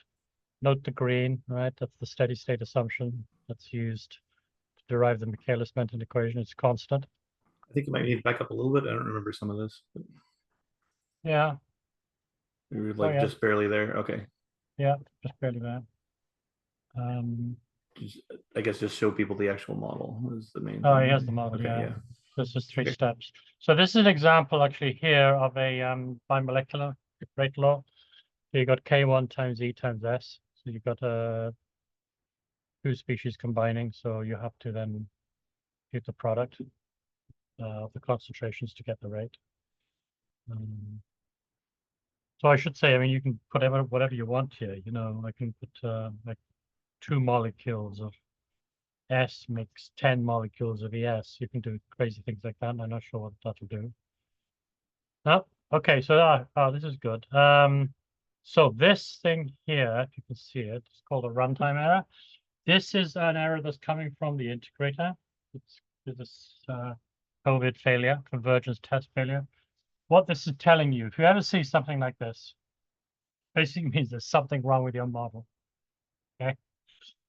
You're trying to do something that's a bit crazy or impossible or something like that. And I did put a bit crazy stuff here. I mean, maybe if I made it less extreme, perhaps. Yeah. Okay. So you see what's happening here? The all the concentrations are going to infinity, so that's why it failed before. So if you ever see a failure like that, convergence failure, it's the model. It's always the model problem. All right. Sometimes it's tolerances, but Sometimes it's tolerances. Yeah. Which you could argue is a model problem as well. Yeah. But anyway, yeah, there's some problems. You have to look into it and figure out what the problem is, and then it'll work happily again. So that convergence error is a problem with the model usually, except for what Lucian calls tolerances. So the integrators effectively have a set of error tolerances, and they have default values. Now you can change them. You can make them much smaller, which means that it'll tolerate less errors. And so it'll try to be more accurate. Right? That's effectively what it's doing. And so sometimes then it'll succeed. But in this case, it would never succeed because the solution is infinity. So there's no point even trying. So what I want to show, I've got a couple of things here. I'm not going to go into detail. It's about doing scans. It involves writing a little bit of code. This one is to scan this rate law as a function of S. And I just set up a loop here. And I'm collecting together the concentration data and the rate data through J1. And I'm just plotting it, and this is what I get. So this is a sort of a way you can use to plot, some rate law you have that you might be interested in using. So this one is a sigmoid. It's one of those Hill equations. So it's really good.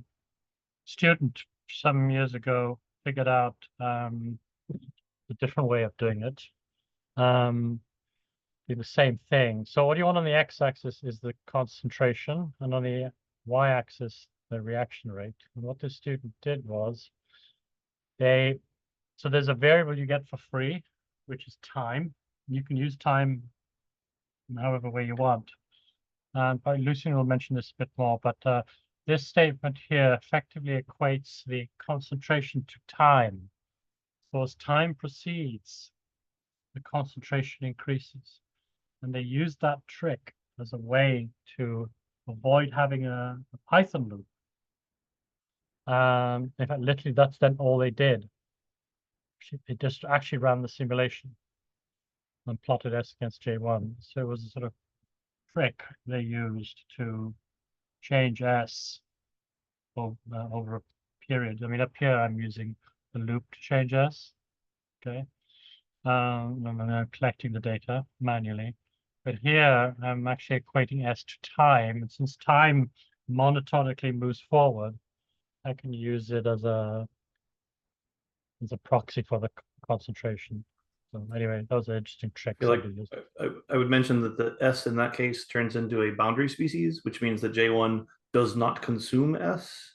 Oh, S right. is like always equal to time and is not changed by the reaction. So basically you have a reaction with nothing in it, right? So it's just a way of saying, you could have it like that. Yes. Yeah. Like that. Yes. Yeah.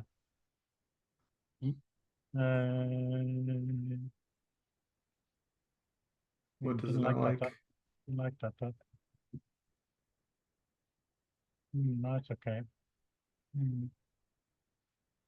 It says syntax are expected. Maybe you're not allowed to have empty reactions. Completely I don't empty. know. Anyway, yeah. Yeah, that was a trick student previous years came up with. Okay. Then I do a bit more here, more examples. So you can look through these and you can see how you can scan over various things. This one is scanning over the Hill coefficient n, and each time it does it over 5. Runs a simulation and plots the data out, and so you get this multiple plots as a function of the Hill coefficient. So you can do things like that. And then this one, what does this one do? Yeah, it's the same approach, but with two loops, two nested loops. One that changes S and one that changes N. So, and then I do a plot down here.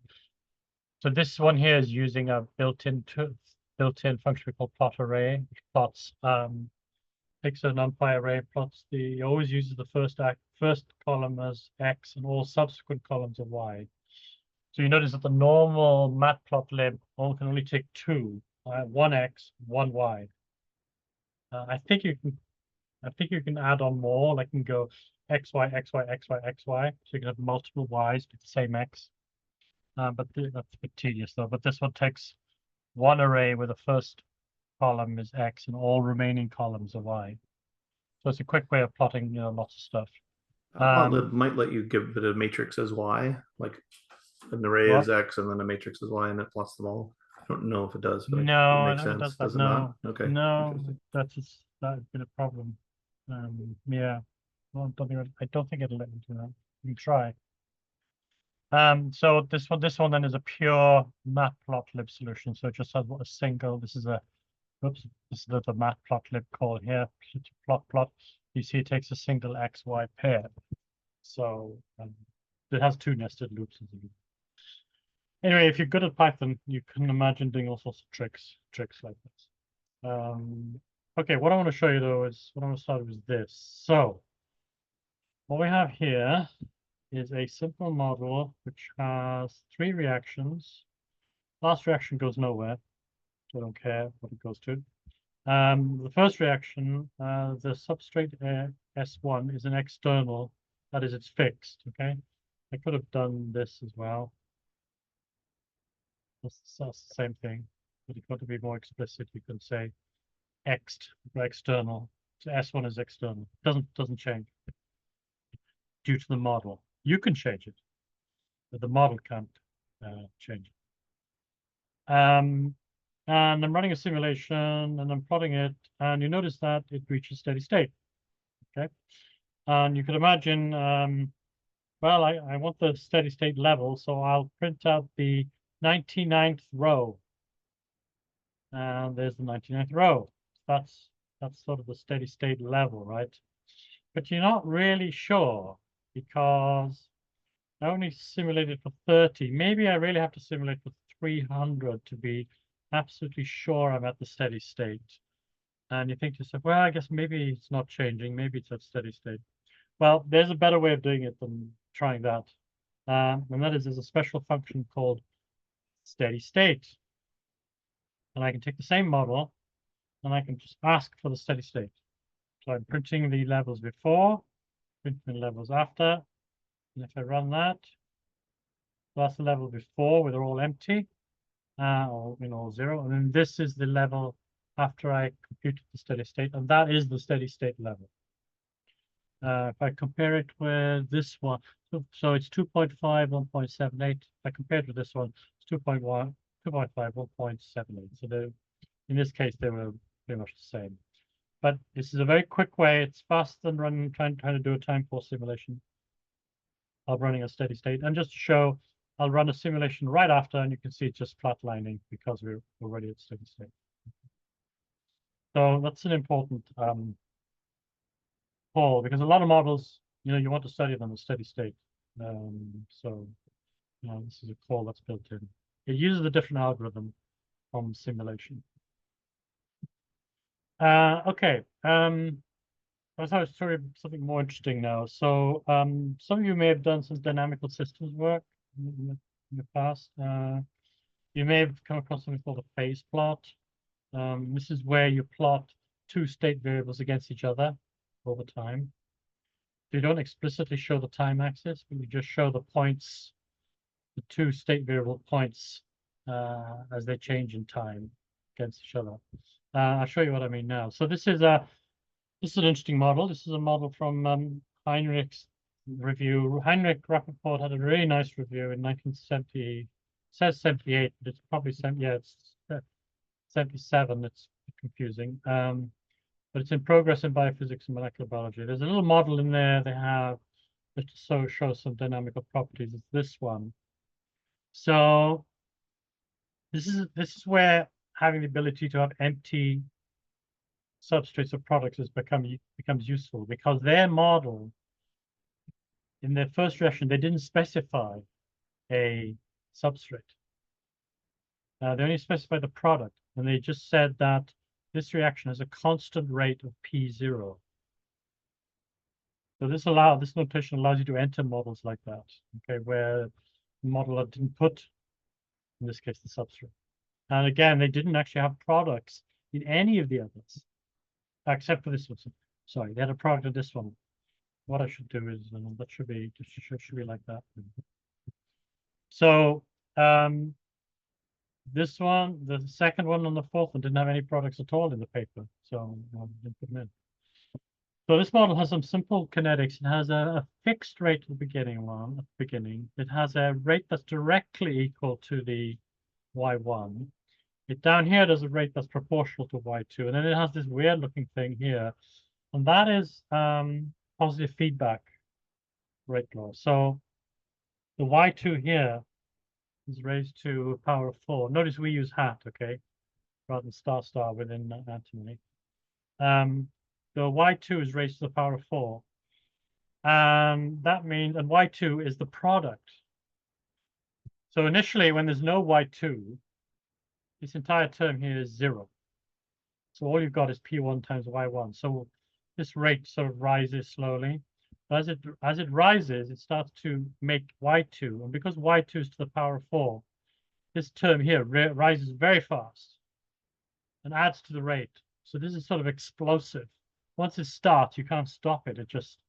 The rate just explodes.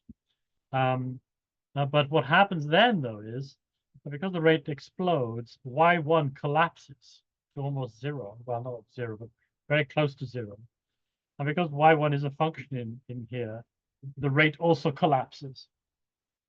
So the rate collapses, and then y2 then gets used up by this reaction, and it dies out as well. And then you're back to square one again. So if you imagine, this is basically sort of a series of mini explosions, one after the other. And so you get an oscillatory behavior. So, and there it is, that's the oscillator. So you can see y2 sort of collapses almost to 0. This is the explosion in y2, the orange one. But then once y1 collapses, y2 collapses too. And then it has this long march back up again as it then explodes again. So this is a particular kind of oscillator. It's called a relaxation oscillator. They're very common in biology. The cell cycle is a relaxation relaxation oscillator. Your heart rhythm is a relaxation oscillator. P P53 oscillator is a relaxation oscillator as well. There's quite a lot of them about, mainly because it's not too difficult to implement a positive feedback. I think that's one reason why you see them in nature quite often. Hey, this is a model map. Now, if you're a dynamical person, one thing you'd like to do is do a phase plot, which is where you plot the blue against the orange. Right, so orange might be on the x-axis, blue on the y. And of course, that's easy with Tellurium because all I have to do is specify in the simulate. These are the two things I want you to return. I want you to return y1 and y2. I don't bother with time. And then you can plot it. And of course, that's your phase plot. Okay. So that's quite nice. Okay, this is the steady state again. Okay, yeah. Now, those of you who are interested,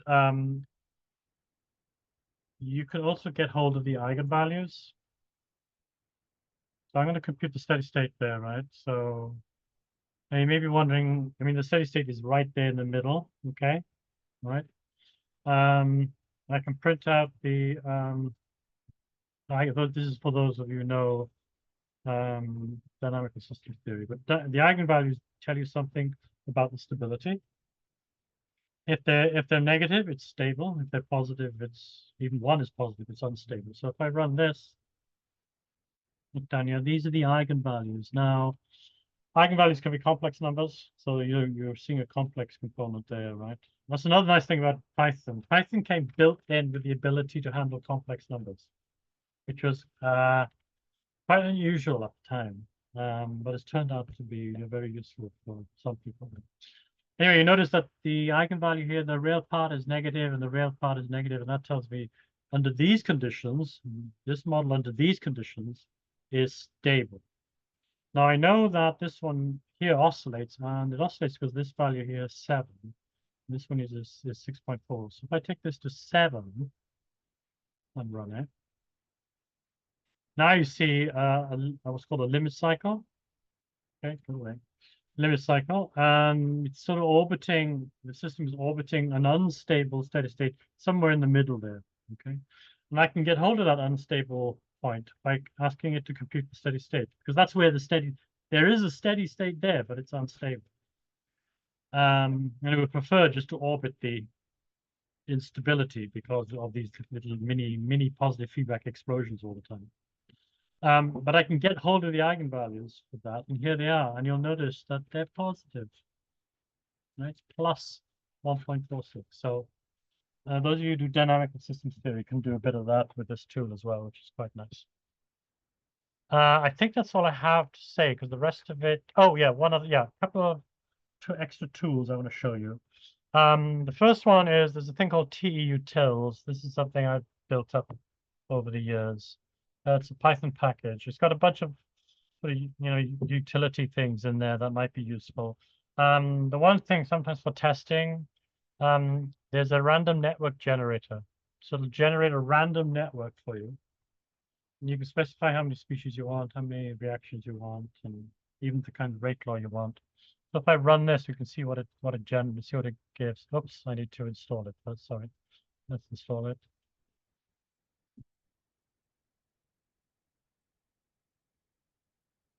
Grams. Okay, and then I import it. It's imported, then I can run it. Ah, look at that. So this random network isn't very good because S18 goes to infinity. So let's try another one. That's also not very good. That's even worse. Terrible. Maybe. No good. As you can see, most networks don't behave most random networks don't behave. Well, look at this one everything going to infinity. That's not good at all. We'll get there. I'll get one eventually. It should be more common than that. Wow. They're rare. Ah, finally.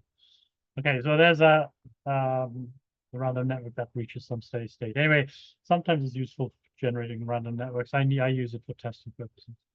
The other thing we have is more plotting facilities.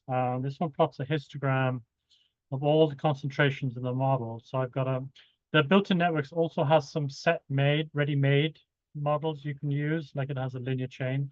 You can specify how many steps you want. So if I run this one, so this, I can load it, simulate it, and then I plot floating species and I hand over the RoadRunner variable to it. And it'll plot a histogram, okay, showing you the concentrations. So if I generate another one, so all the linear chain is the same size. All the parameters are random every time, you see. So that's why it's looking slightly different each time. But there you go. It's a bit better. So if I run this again, so I get a different one, and so on. We can keep on doing it. That's the same thing before. The other thing, if you want, you can plot the fluxes. Oh no, sorry. This is no, these aren't the. You can plot the fluxes as well. These are the sensitivities of the fluxes to each of the enzymes in the linear chain. So this is metabolic control analysis. We won't talk about that, but if that's an area you've looked at in the past, this basically plots the flux control coefficients for each step. You can see that most of the sensitivities at the beginning, and there's hardly any sensitivity at the end. If you're really old, like me, you can probably remember ASCII plots. You probably don't have no idea what I'm talking about. But the days when we didn't have computer monitors and so on, we had dot matrix printers, or even worse still, just typewriter type printers. And to plot things out, we had to use symbols. So I resurrected ASCII plotting just fun. And so you can plot the ASCII concentration bar. So one could imagine this would be useful in the very primitive Python interface that you saw at the beginning, which will sort of let you do some kind of primitive plotting, even though it can't, plot nice graphics. And there's a bunch of these. Anyway, that was just for fun. That was. Okay, the last thing I want to show you might be interesting to you is this. And what I'm going to do is I'm going to actually grab this model, this oscillator here. Where is it? Here it is. I'm going to grab this. I'm going to bring over this page. So this is a new platform that we've been developing. I mean, we understand, not everybody wants to use Python. And the other thing is Python can be interactive, but it's hard to make it interactive. So we decided to build a lot more interactive tool on the web. This is a web tool. This is the link. I believe this is going to be the permanent link. If you do want to play with it, you can. And but it's probably going to be buggy. And so if you do find any bugs, let us know. And what I'm going to do here is this is the model. You can see it looks like antimony because it is antimony. I'm going to get rid of that and paste in. Oh, let me go back to, lost a piece. Let me go back to this one. I'm going to cut and paste this one. Bring back this. Paste it in there. So that's got the new model. Move that over to make it look better. Okay, so that's the oscillating model. If I run a simulation, I get the simulation. Okay. And I can change the time end here. Let's go for 200, run that again. 2,000 points instead, run that again. It goes a bit crazy. Go less. Do that. Now you can do all sorts of things like before you can change the axes. I'm plotting y1 against y2. You can increase the number of points so it's not so jaggy, so it looks better. Let me go back to this one. Let's do the simulation again. What I can also do is this. Let me give it a bit more time. I can bring up a bunch of sliders. Actually, let's bring up those. I'll bring this up a bit. And then as I move these, you can see the dynamics changing in real time. Okay. So this is a nice exploratory tool. Because this kind of thing can be done in Python, but it's not. It's a bit of work. Not everybody has the time to learn how to do that. So we've got this simple tool that lets you do that. Okay, so that's quite nice. Then you can also do the phase plots as well. And and do those ones. Okay. So if you want to try this, you can. As I said, it could be buggy. If you do get any bugs, please let us know. You can edit the graph, lots of editing features on the side. I should let you know, this is an undergraduate project who's done this. We had a prototype before, and the undergraduate took that and completely rebuilt it and made a really nice job of it. You can also do steady state. It'll compute the steady state for you, and these are all the steady state concentrations, the eigenvalues if you want them, Jacobian and other stuff that may or may not be interested. And yes, very nice. If you move the sliders, the steady state changes too. Okay, and it's all color coded depending on whether it's positive or negative. It's very nice, and this will handle pretty large models too. The entire thing runs on your client. It's coming off GitHub. As long as GitHub survives, this will be here forever. Okay, this tool will be available for as long as GitHub is available. So which presumably will be at least 10 years, I guess. And there's a parameter scan thing here as well. So anyway, we're going to keep adding to this. It complements the Tellurium Python tooling. It's not meant to replace. I've used these. We've built interactive tools before, and I've used them a lot for looking for interesting behavior in networks. So it's quite useful. Okay. I think that's it for me. Unless any questions? Any questions? How did you get the sliders? Good question. So let me redo it. There you go. And then I'm starting from scratch now, okay? So I run the simulation, that button, I get the oscillations. There's the slider button. Do you see it? Just above the simulate button. Click that. This panel comes up. What you have to do now, though, all the sliders are off. You have to activate them. The reason for that is because you can be selective, you see. You may not want all the sliders, right? Or you can activate them all. The other thing you can do is also activate the initial conditions as well. That's also something that I can look to. Okay, any other questions? This will also load. It's not quite there. It's not in this version, but in the prototype, you can also pull models directly down from biomodels.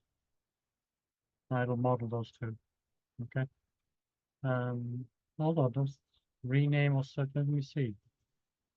It's already hooked up to biomodels. So here's one, Nielsen 1988 glycolysis. Click that, and I get this model directly from biomodels. And I can run it too. And there's the let's move this away a bit. There's the simulation for this biomodels. We've done quite a bit of work here to make this fast. You notice how fast it is at searching. So we've done some special backend technology to make that possible. And so it searches the entire biomodels repository. There's questions. It's not as fast as Roadrunner, probably 5 times slower.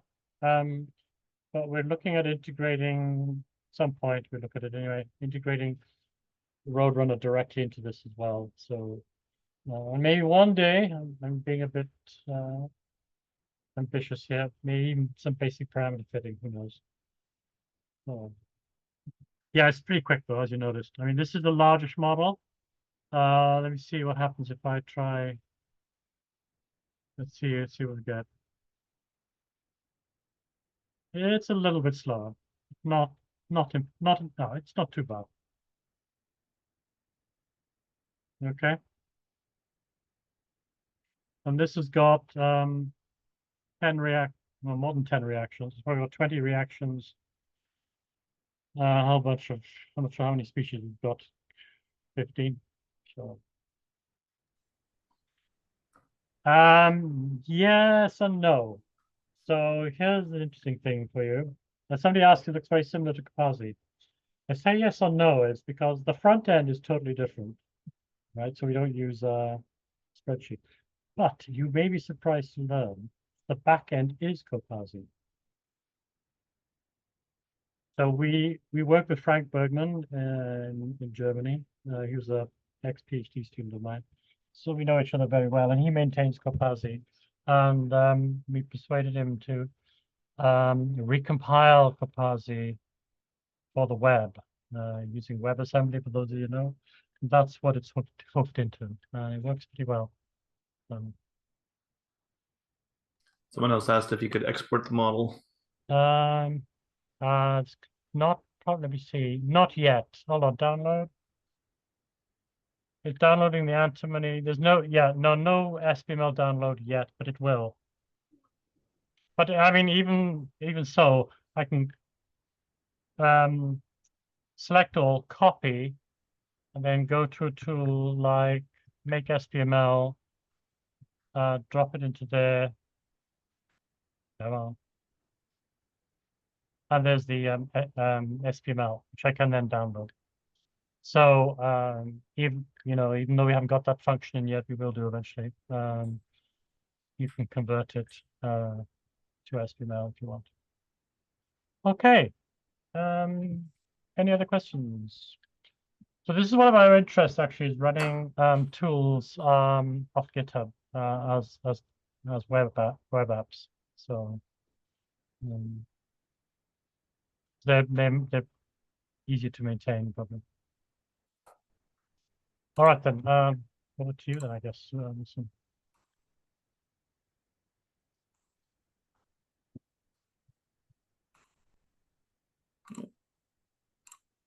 right. Let's see here.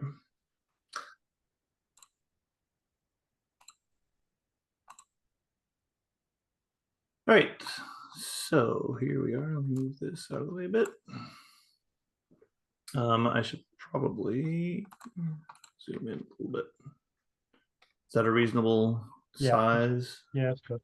All right. So this is the advanced antimony tutorial thing from here, day one, this guy. Again, I'm just installing Tellurium because you always have to do that with Colab. The only difference here is that I'm also installing a different tool called sbml network, and I'll talk about that near the end. sbml network is a different library that we put together for visualization. Done. Yes. Play.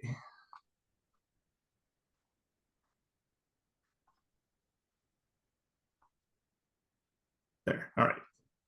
All right. So basically, I'm just going to walk you through a wide variety of different constructs in Antimony, and as I go, I'll be adding them or changing things in my sort of base model here to different things. So we have a basic model like S1 to S2, S2 to S3 at the both some rates, and S1 comes down, S2 goes up and then back down again, and S3 goes up. So basic thing.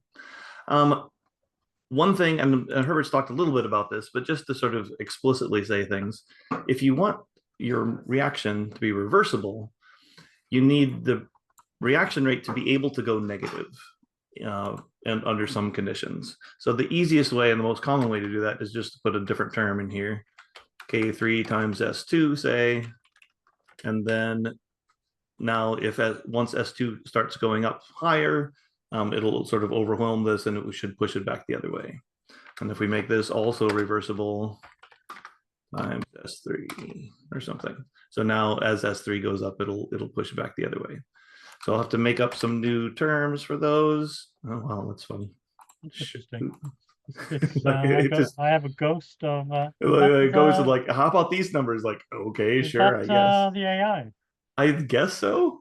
Yeah, yeah. I don't even. A little faster. So now here, let's simulate for a little bit longer. 30 or something. Right. So at this point, it's still sort of similar because K1 is still very high. If we were to change this to 0.2 or something, we would have a different steady state. Yeah, there we go. So as things go, as you make the rate rules potentially go negative, then you can reverse things. You can also, if we wanted to then start and just put everything into S3 here at the beginning. Remember we had green, orange, blue like this, simulate, and we still have green, orange, blue at the end. So the steady state is the same, sort of coming from the other direction, basically. We've loaded it up with a bunch of S3 and then it propagated backwards. I mean, sort of quote unquote backwards through this model, since each reaction is reversible. All right, assignment rules. Assignment rules mean that we have a term that will, I'm going to say this, and colon equals means always equals to this. And that is indeed exactly what I wanted to do. Thank you, Ren. And we will 20, and we'll plot S1, S2, S3, and S2. So as you might expect, since we have conservation of mass, S1 can only become S2, S2 can only become S3. If we add up all three of them, it stays at 5 the whole time. If we wanted to see just S1 and S2 or something, we could look at that, and then you can see, like, so this is the combination of your blue line and your orange line at this point. So anytime, so this is good for like reporting variables, like sometimes what you can measure in the lab is actually like a combination of different chemicals. You know, in your model, those are separate things and they're doing things on their own, but you want something that you can actually measure. You can put in an assignment rule like that. Or you can just say, like, I know, you don't have to do something like this. If you want, you can just say S2 always equals, I don't know, the ratio of is always equal to S1 over 3. I think this will complain.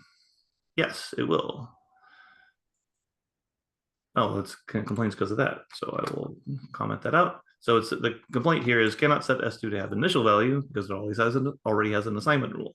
So I can't say S2 equals 0 and S2 always equals S1 over 3 because that would be a problem.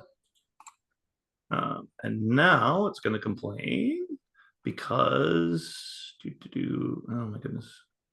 Yeah, S2 occurs both in a rule and a reaction. So that means that this part of the model is claiming that S2 is changing because of reactions. This part of the model claims that it's changing because of an assignment rule. So what I have to do is I have to say, I have to make it a boundary species or a fixed or external constant, any of those things, and do that instead. Oh, it still didn't like it. Oh, no, it doesn't have S2 because I put that here. There we go. All right, finally. So now I have a reaction network, but I'm claiming actually S2 is just always 1/3 of S1. So as S1 goes down, S2 is just 1/3 of it. If I said it was, I don't know, +2 or something, then S3 would shoot up because S1 gets completely consumed. S2 is always then at 2. And then since S2 is being converted to S3 without actually consuming S2, S3 goes up to infinity. That's the sort of thing that assignment rules can do. Any questions? And definitely interrupt me through any of this because I'm just sort of riffing as we go. And if you have any questions or if I'm being confusing. So explain the relevance of the colon equals. What does it mean in terms of, it means it's being executed all the time? It means it's being executed all the time, right? So so yes, basically you can read colon equals as always equals thus and so. And that means that the simulator then has to always calculate whatever you said. So if I said S2 always equals 5, it would actually calculate it. It would like pull up that formula and run it every time, and to be like, oh, okay, was it now? Is it still 5? Um, and that's what it would do. Of course, if it is actually a constant and it doesn't change, it already isn't being changed by the reactions here. So I could just say S2 equals 5, and here it doesn't change, and I should get exactly the same result because nothing changed it, as opposed to saying that I have to calculate it. So it was the same equivalent model, but it took slightly less time to calculate, even though it was because it didn't have to calculate it all so the the time. equals without the colon, that's just executed once at the beginning and never done Never again. checked again, right? Never checked again, yeah. Right. Whereas the colon equals is continuously computed during the simulation. And that's known as an assignment rule. It's called that because that's what it's called in sbml. All right. The other way you can have things change is through rate rules. A rate rule is written like S1 prime equals and then some formula. And we're going to say it's negative K1 times S1, right? And again, this will, I will get a complaint because here we go. The species S1 occurs both in a rule and a reaction. That's because I can't claim that S1 is changing in time directly and also claim that S1 is changing because it's in reaction. So I have to make it a boundary species. So this hopefully will work, yes. And you'll notice that this is literally exactly the same thing as I had before, because in this reaction, the S1 was consumed at a rate of K1 times S1. But here I just said the rate at which S1 changes in time is negative K1 times S1. So functionally, I have created the same model a slightly different way. Of course, I don't have to say this. I could say it's like -1. This will probably be a problem. I mean, in real life, the math works out just fine. Here I'm going to say. So you'll notice that you can tell it to just keep decreasing at a rate of -1.5, and it will follow your instructions. And if this S1 is an actual physical species, right about 3, it won't make any sense anymore because it goes below 0. But you don't have to necessarily model physical species like sbml and RoadRunner and everything else are not necessarily models that have to correspond to like physical amounts of things. They could apply to charge or any number of things that actually can go negative. So going negative is probably means something is wrong with your model, but mathematically, RoadRunner doesn't care. Question for you. Why is there no bracket for S1 in the legend? Oh, that is a good question. Yeah, okay. So because now S1 is a boundary species, oh wow, that actually is. That is odd, isn't it? Like it's even odder than I thought originally. Yeah, it doesn't quite make sense. There must be maybe a bug. That's interesting. Yeah, it's because it's pulling it up. It's because it's changing in time, but it's not a thing. Oh.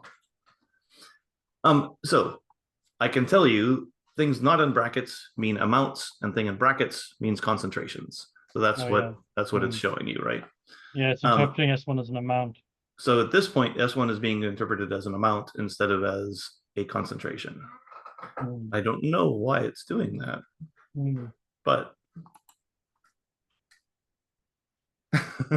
Michael, I just keep looking at it. If it might be thinking like that S1 was just a parameter or something.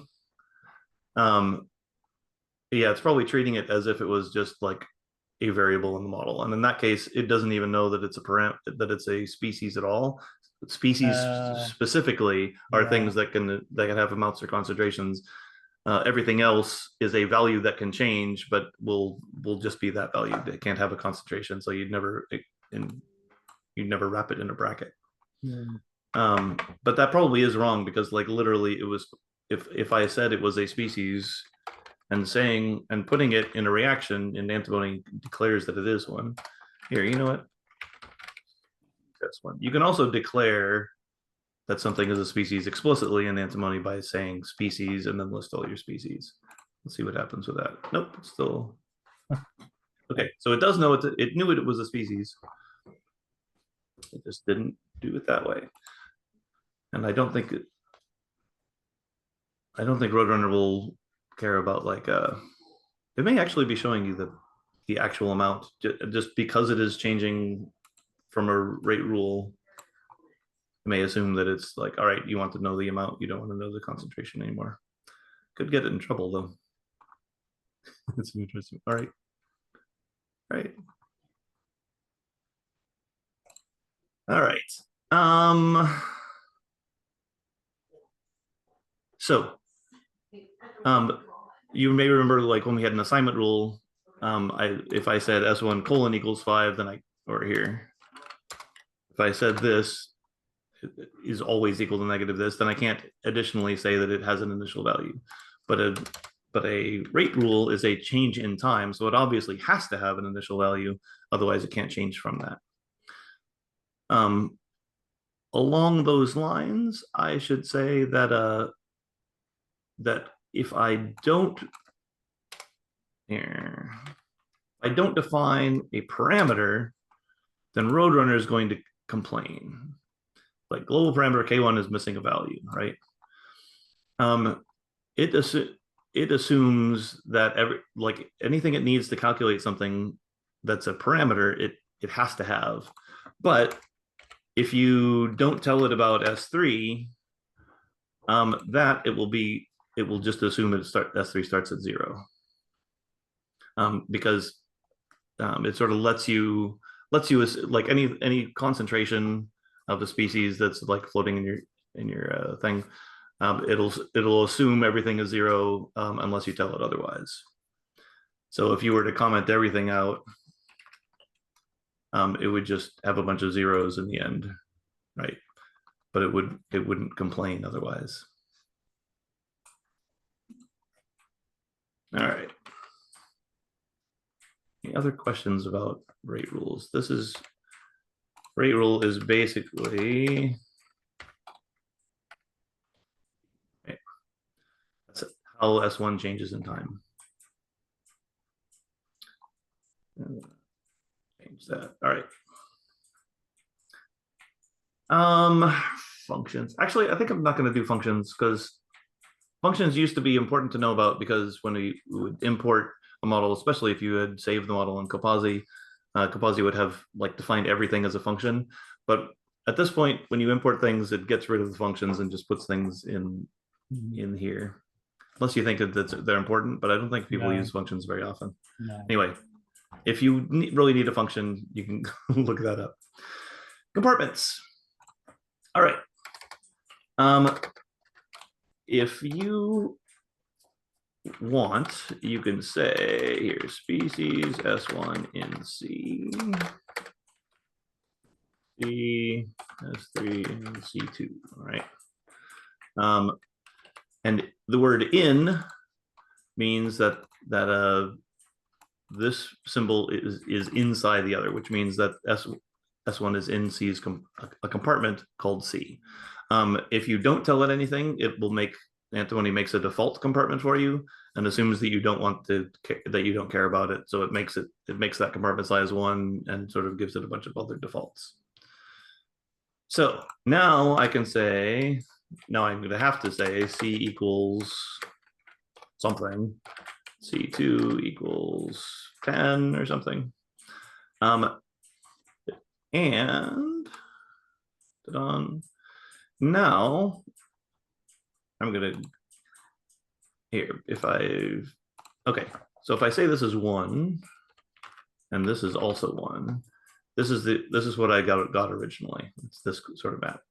But once I say that compartments are larger, then everything happens much more slowly. That is because reactions, the reaction rate of something changes the amount of stuff that is being converted from your reactants to your products. So at this point, the concentration, if I say S1 equals 5, by default, that is a concentration. So the concentration of S1 is still 5. It's still the same as it was. So it is changing. It is now being decreased by an amount, which there is so much more of it. That same amount was being decreased, and effectively things are happening a lot more slowly. If I was to multiply that by C again, no, by C, then I would get my original graph back. So again, it sort of depends. Like, is this actually? It depends on what your K1, what your units of your K1 is. Someone asked about the units of K1 earlier, and it makes a difference here, and of course. So if S1 is a concentration, and you multiply it by the volume, then you turn into it. Then that turns it into an amount instead. Same thing here for S2. And then in that case, you get your old rates back, because now the amounts are changing by 5 times faster than they were, 10 times faster than they were. Somebody wanted to clarify. C is a volume, right? Right. So C and C2 are both volumes in this case. And the units are dependent on the concentration units, presumably. Right. And again, by default, RoadRunner doesn't care about units, and sbml also doesn't care about units officially, but you can annotate things with units. Antimony will let you do that.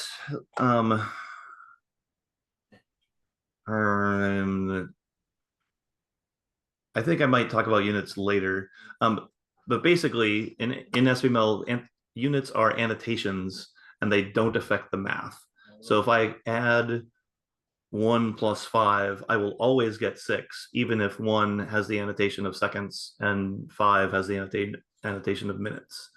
I don't get like whatever, like several.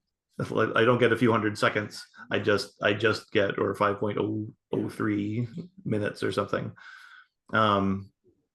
What I can do though is validate my model and do unit checking. And if I have done 5 moles plus 5 millimoles, then it'll be like, hey, those are different units. You probably have made a mistake somewhere. But yes, it is basically everything comes down to the units of your K1, whatever S1, whatever your species and whatever your compartments are based on that, so that this ends up in a unit of amount per time. Let's do a little bit more. So we can. Let's go back to this. So now we are slower. And let's have C as 1 and C2 as 10.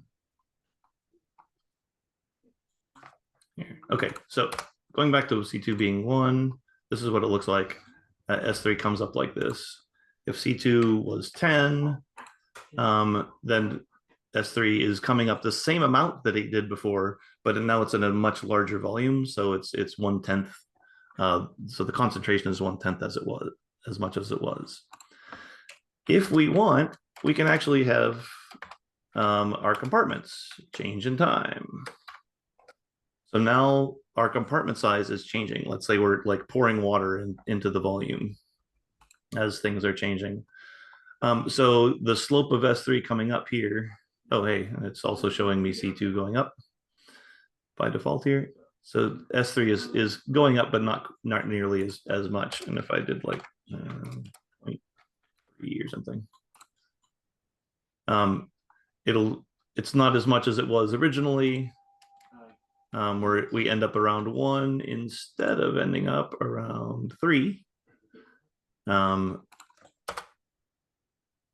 but the rate at which it started off changing was the same, and we got much more and it just kept sort of decreasing the concentration as it went.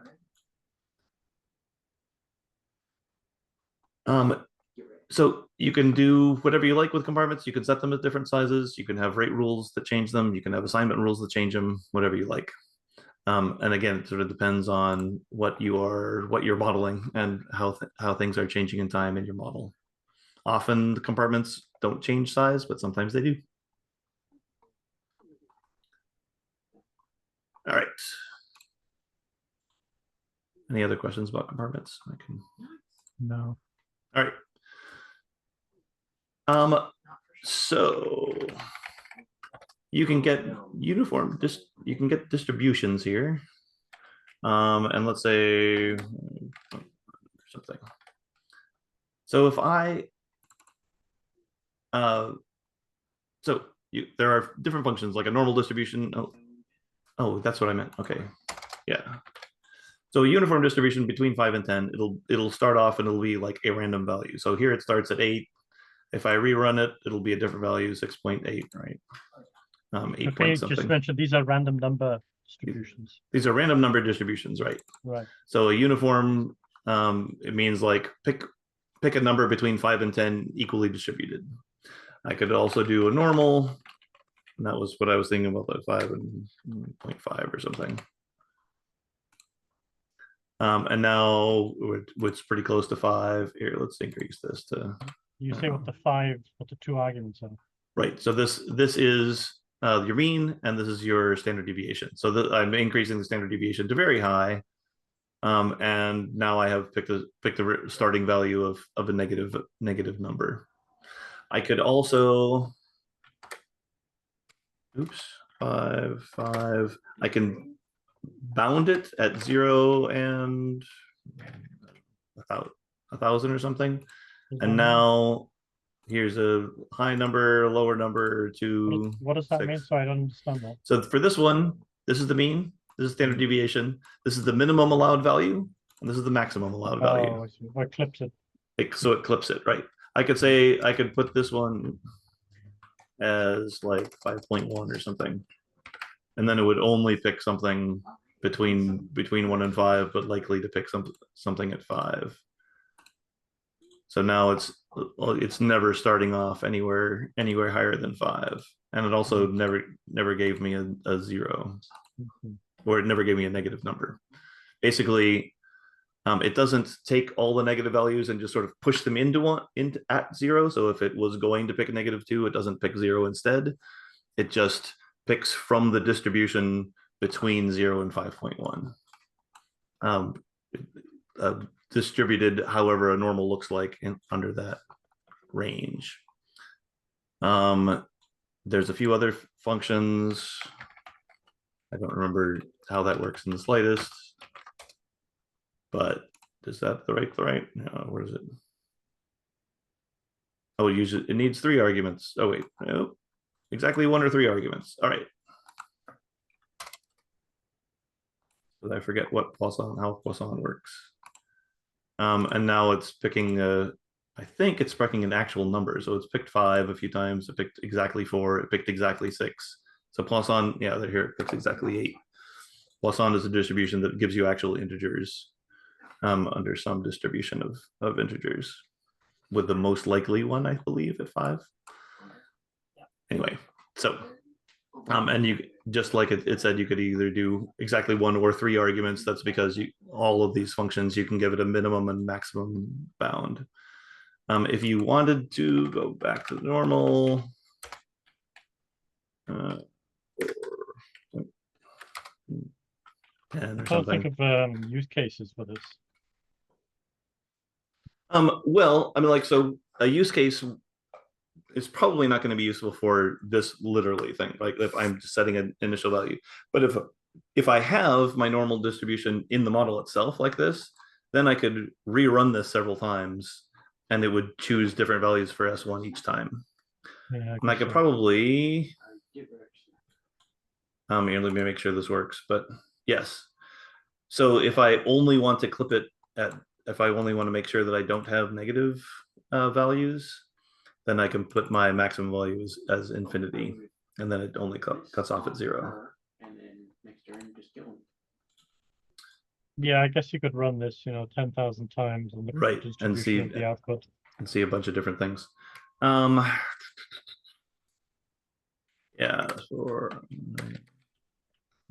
and we can, if we just do that, we're going to get 10 different plots. Oh, interesting. Okay. Oh, but I forgot to reset. So donk. So there's all my. I started at 12. I started close to 12. Started at 20 something. Since it's always scaling my y-axis, every graph looks exactly the same, even though the y-axis is different every time. But yeah, if you want to have different things, valid different draws from different things at different times, different initial conditions or anything else. Basically that. All right, let me tell you about events. Events are when you want to have something happen partway through the model, so partway through your simulation. So let's say at time is greater than 3, we're going to set S1 back to 5. And there we go. So S1 decreased for a while. At time equals 3, we bumped it back up to 5, and then we decreased it. And in fact, it doesn't look like it went up to 5 because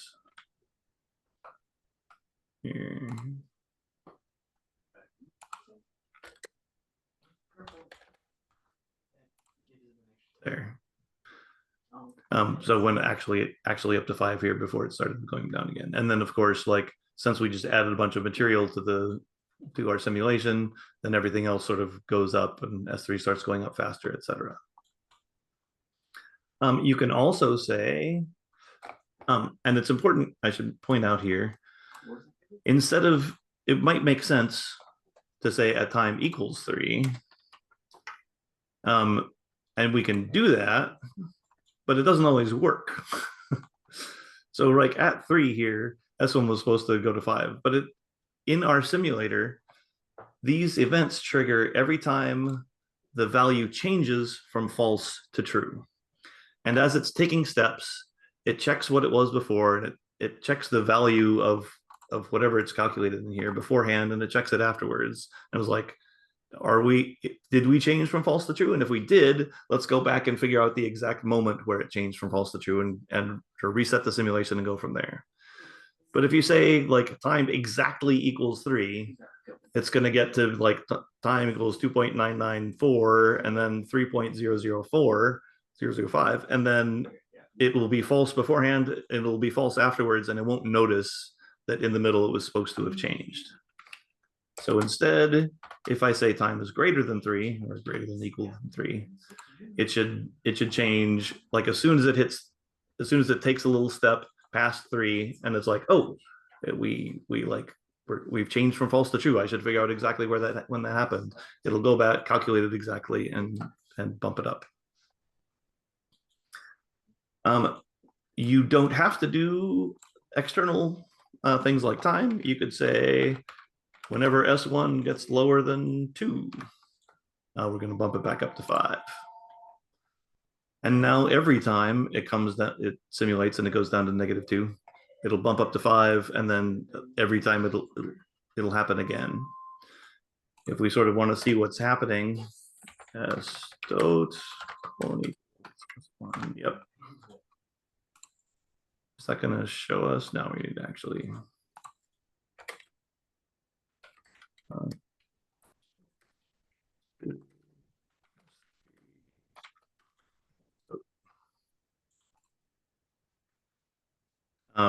So you'll see like there's S total being bumped up each time because we kept on adding things to it. You can get, you can also say this, delete this again. You can say S1 equals 2, 1, 5, and S3 equals 0 or something. So you can set up as many assignments in a row as you want. So now this, at the same time that S1 is being bumped up, S3 is being pushed back down. This time you'll notice something vaguely interesting is actually happening because we didn't change S2. So S2 keeps going up and up, which means that the rate of change of S3 is also going way up.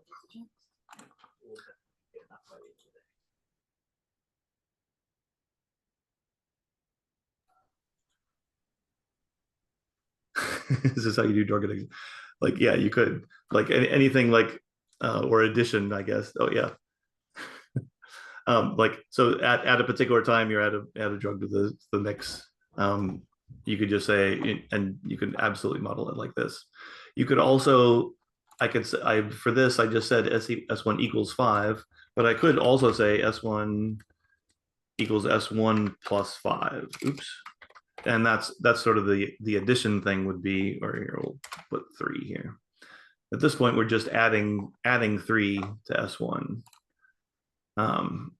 which is roughly what it was. Oh yeah, it's exactly, it's that's not as interesting because it was S1 is 2, but I don't know. Here, we'll do this. There. So now it went down to 2. We added 5 units, and or you could just say like, I don't know, S2 equals S2 plus 4 or something. So now when S1 got below a certain threshold, S2 was bumped, and then immediately started converting to S3.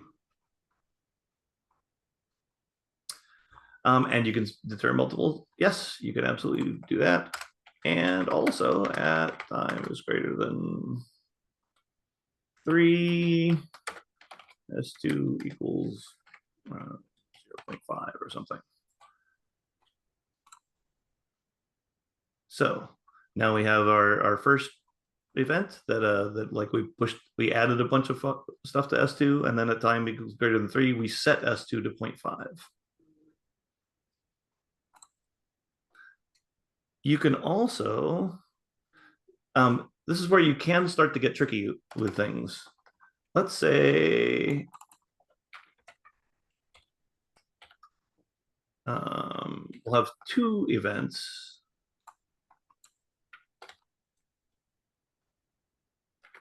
Equals 5, and also this one equals 10, right?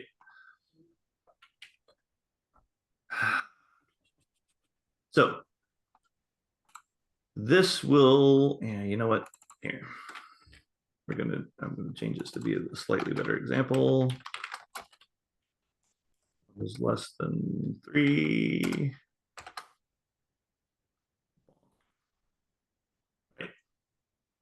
Yeah, here we go.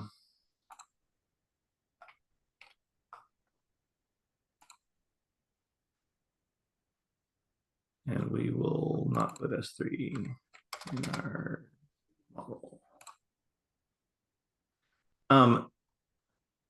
Now, so we have 2 events. They trigger at the same time. They both do different things to S1.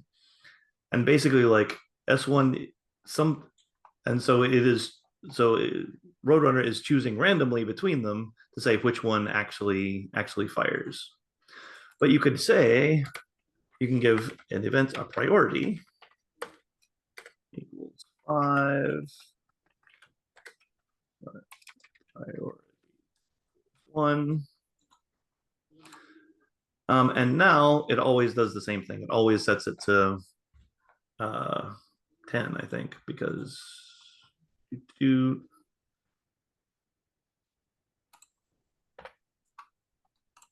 a little bit more. Yeah, there we go. Just simulating with more points gave us a little bit more detail here. Now, every time it always set with a priority 5, the highest priority always executes first. Yeah, you can put in multiple conditions also. So that we have, so we first have, so since these both events both triggered at the same time, it goes through, if they have priorities, it'll do the highest priority first, then the next priority, etc. So in this case, the first thing it did was set S1 to 5, and then the second thing it did was set S1 to 10, and then it moved on. So that means that S1 equals 10 sort of took priority because it was the last thing anyone ever did. So if I want, I can now set and 3 or something. So now I am saying randomly choose a priority.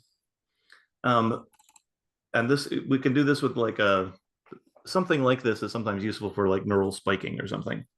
We're going to say like at a particular time, in this case, or no, at a particular S1 level, we're gonna spike, and we're either gonna set S1 to 5 or 10, or we're gonna choose according to these priorities. So I'm gonna choose a random number between 0 and 1 to put S1 first, or or a random number between 0 and 3 to put S1 to set S1 to 10 first.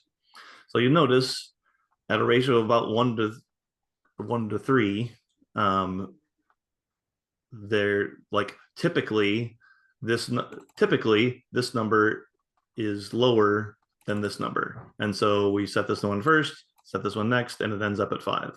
But sometimes we'll choose a particularly low value for our second event, which will let this value be a slightly higher than it and sort of take precedence.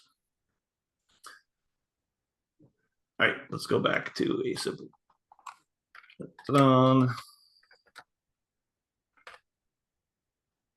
Let's see. And we'll say at S1 is greater than less than 3. Oops. And we have to use this, and time is greater than 6 or something. Let's just simulate to 10. Oh, it didn't like it.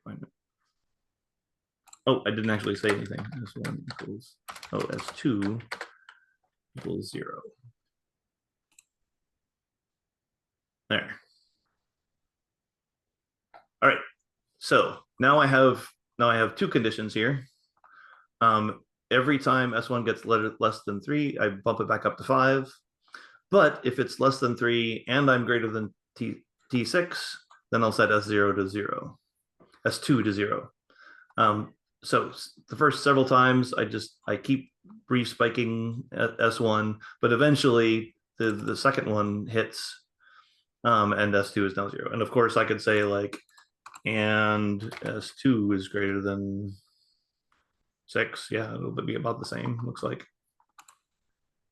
And then if I were to do this even longer, then we would see that happening several times.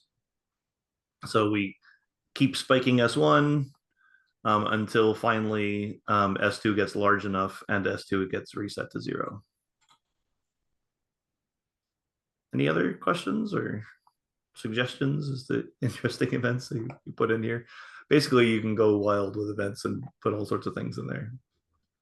The only thing is the syntax. You have to use the and or. But it says, can we put multiple conditions like condition 1 and condition 2 or condition 3? Yeah, that's what I was doing there. That's what we did there, yeah. Okay. Condition 1 or condition 2 or condition. Yeah, we use the cryptic and or notation. Yeah, basically, and the reason for that is because Antimony was written like several years before Python came out. So something vaguely something vaguely say that again. I think Python came out before Antimony. Before Antimony? Well, Python 3 certainly didn't. I don't know about Python 2. Python 2 and 1 have been written. Yeah, Python 2 was probably out there before. But yeah.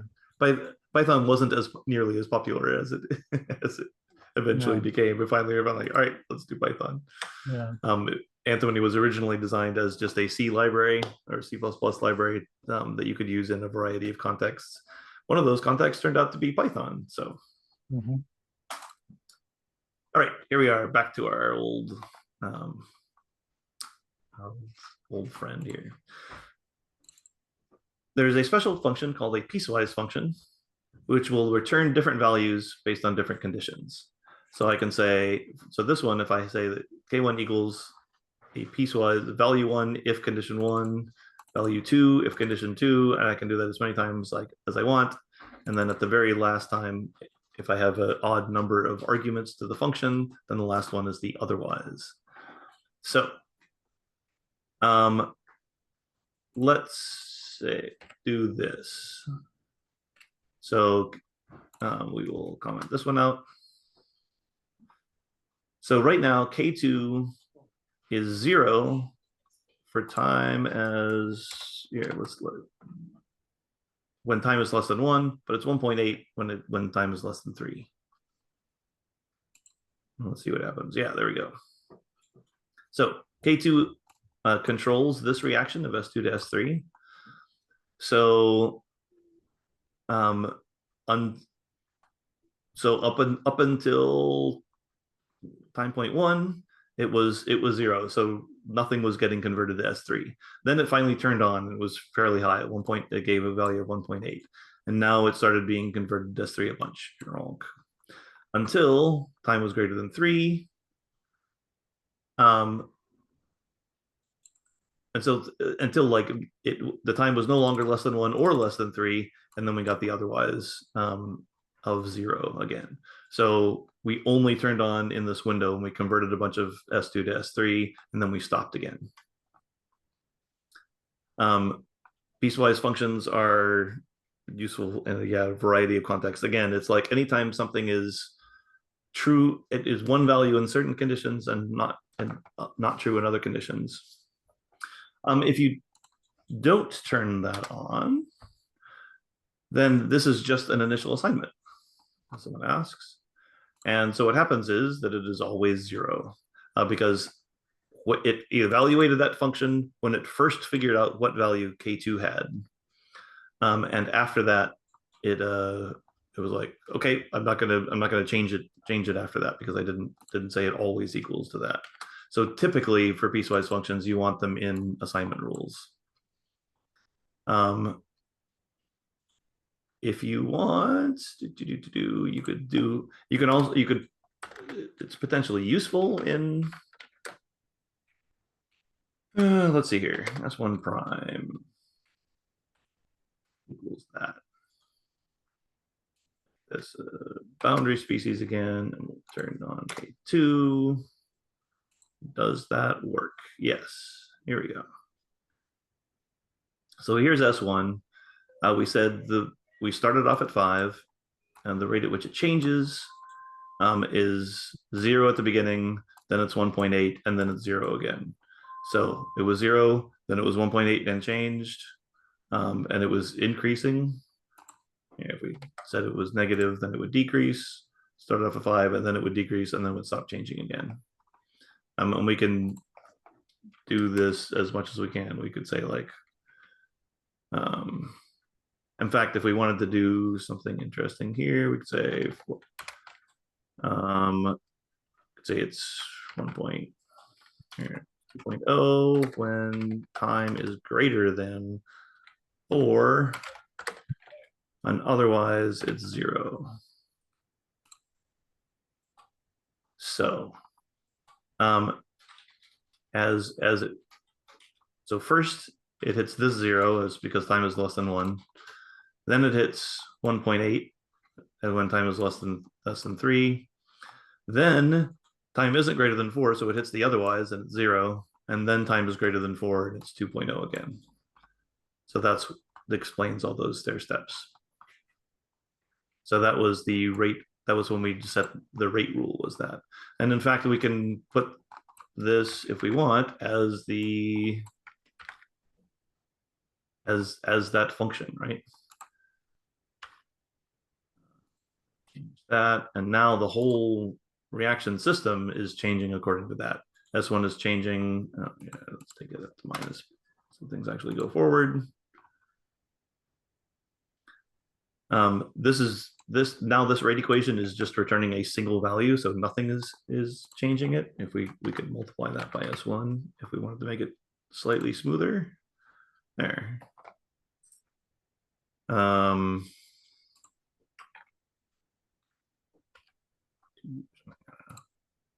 There. So now like K, this effectively means that like this interesting function is a weird K value changing in time, but we just stuck it straight into the reaction rate. Any other questions? Suggestions? All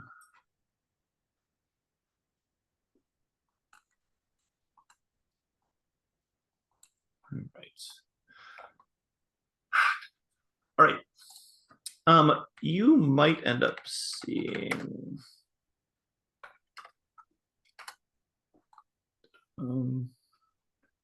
yeah. Might end up seeing antimony models that look like this. Model X and an end. And nothing particularly happens because of that. It just means that you're defined now in the sbml officially, like X has a name instead of being sort of a default thing. But if you wanted to, we can make another model here. On reaction, right? And we'll have this.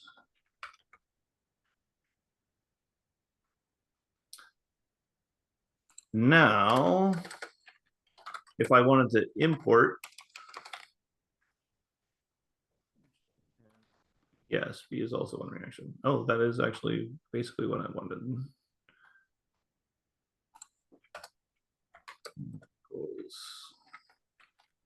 3. And sure, let's say S1 equals 3. Oops.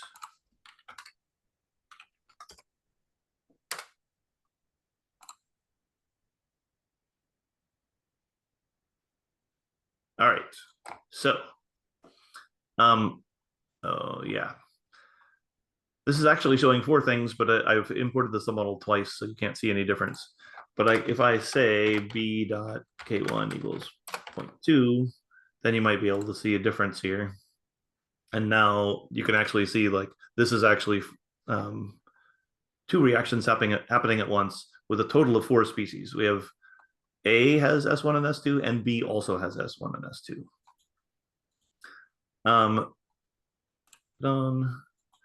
If you wanted to say that actually S1 goes to S2 and the second reaction is that being fed into the next one like we had originally, I can say A dot S1 is B dot, or A dot S2 is B dot S1.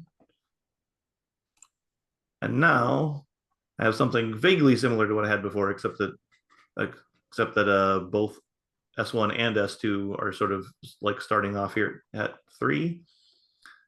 So I can say B dot S1 equals 0 and A dot S1 equals 5. And I think this will basically get us our original model, other than the fact that my Ks are slightly different than they used to be.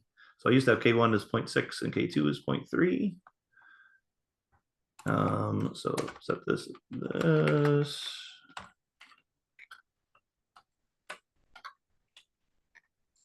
6 and 0.3, and now we have regenerated our original model.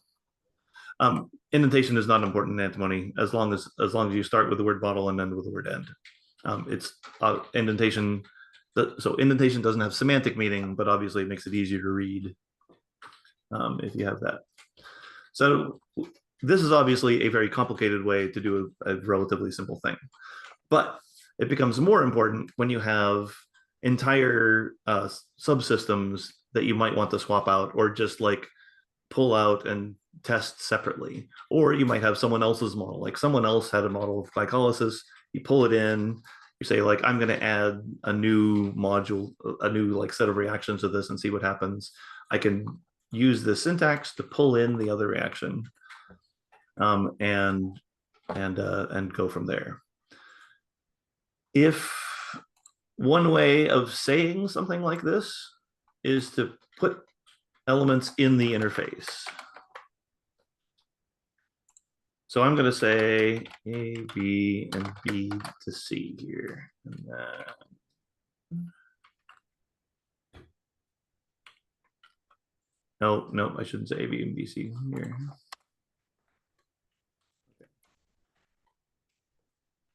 Two equals 5 equals 0. 1.k1. And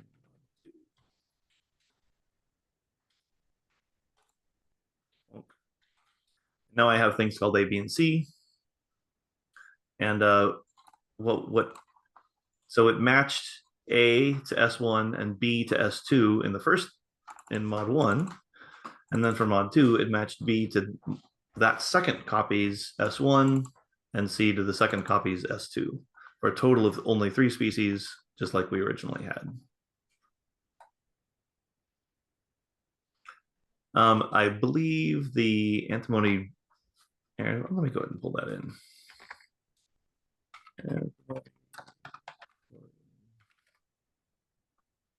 Oh, no.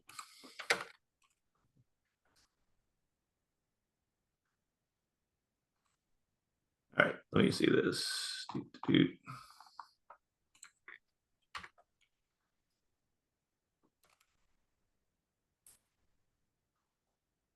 right, modules. Oh, fine.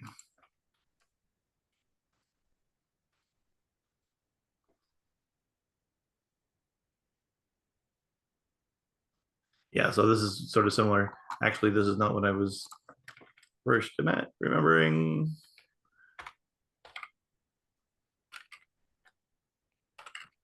Give emphasis on antimony. There's, if you go to the antimony actually source, look at the doc examples, we have this, and I think this is it. Yeah, here. I'm going to copy this whole model into here.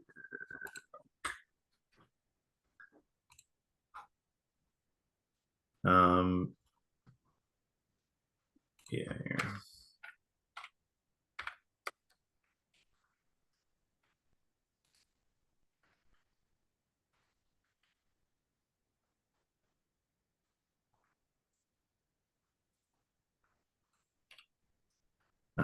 I'll leave the old one. It loads it twice, but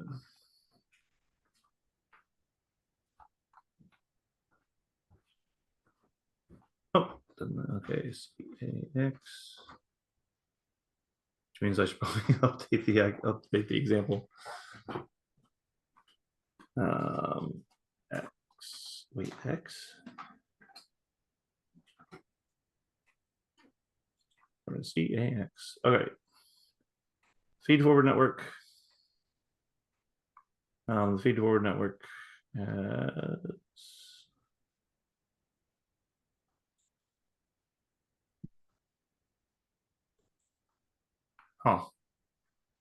don't know what it's talking about, unfortunately.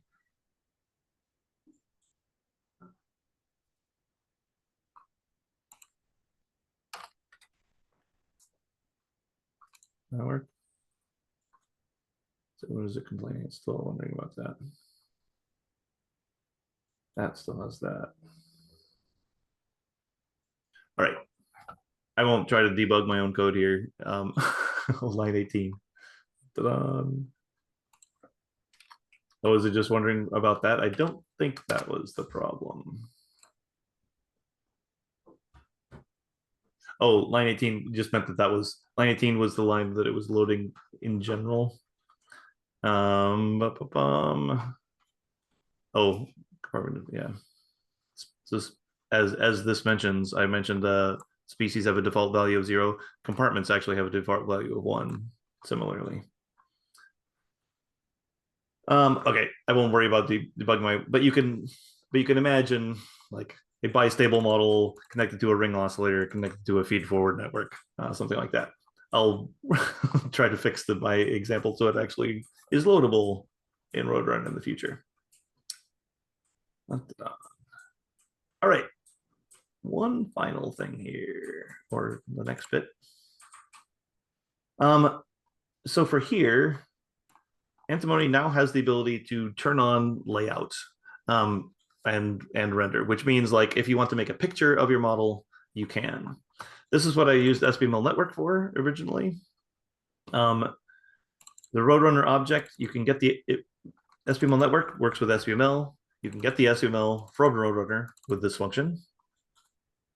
And then you can just tell the loaded object to draw itself, and this is what it looks like.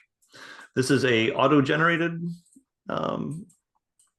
semicolons are indeed so in Antimony, semicolons are used in reactions and also technically mean sort of are the equivalent of a line return. Line returns, I mentioned like indentation doesn't mean have semantic meaning, but carriage returns do. And if you want to concatenate a bunch of lines together, you can put a semicolon there as if so you can go like this, and that's okay. Because you put a semicolon in it, that's the same as putting a return. Bonk. So in this case, I have to put a semicolon in there because it's expecting a reaction rate, and I didn't give it a reaction rate, so it wouldn't be simulate, or it would assume the reaction rate is 0 at this point. And we have a simple S1, S2, S3 reaction here. And if I were to run it again, I would get something that looks slightly different. Let's make this S2 or here, S1 plus S4. 5, go to S2 or something. Put my semicolons. And here's all the stuff that's going on. So you have S1 going to S2. We have S3 going to S4 and S1. From here, you can see that. S5 and S4 going to S2, etc. You can also, so you'll notice that the reaction rate here only involves S1 and S2. If I claim that S3 also is involved here, is that going to work? Yeah. It will draw that in. So it'll say like S3 affects the rate at which S1 becomes S2, and it'll put this little dot there. Antimony does let you define the nature of that reaction, and you can say S3 represses J0. And then when you do it, where's my little thing? That's not the greatest thing because it's being sort of covered up by everything else.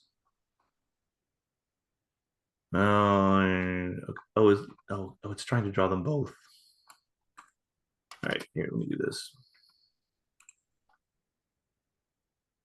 All right, this is supposedly a little bar that's slightly covered by the reaction, but basically it's a bar. So we have, so it's saying it's repressing this reaction as opposed to anything else.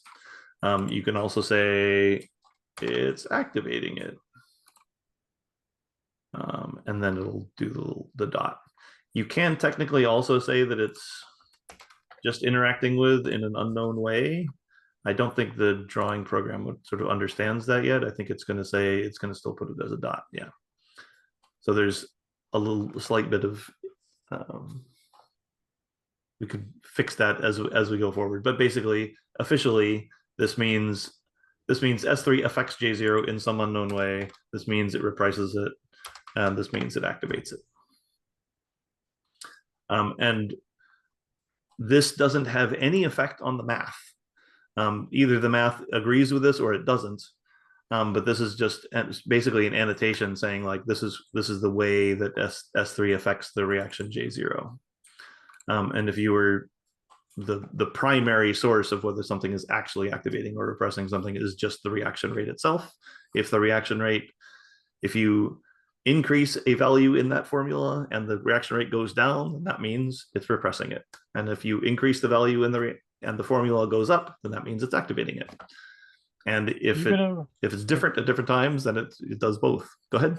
Are you going to show, I don't know what you're going to show here, but this looks interesting. Are you going to show how to change, say, the thicknesses of the reactions? Yes. They're a bit on the thick side. So sure, yeah, you can change, shows your model dot, no, here. So reaction line width equals 1. We'll set it low. Oh, yeah, there we go. Yeah. Okay. So now we have the very thin reactions everywhere. What about the font size for the reaction names?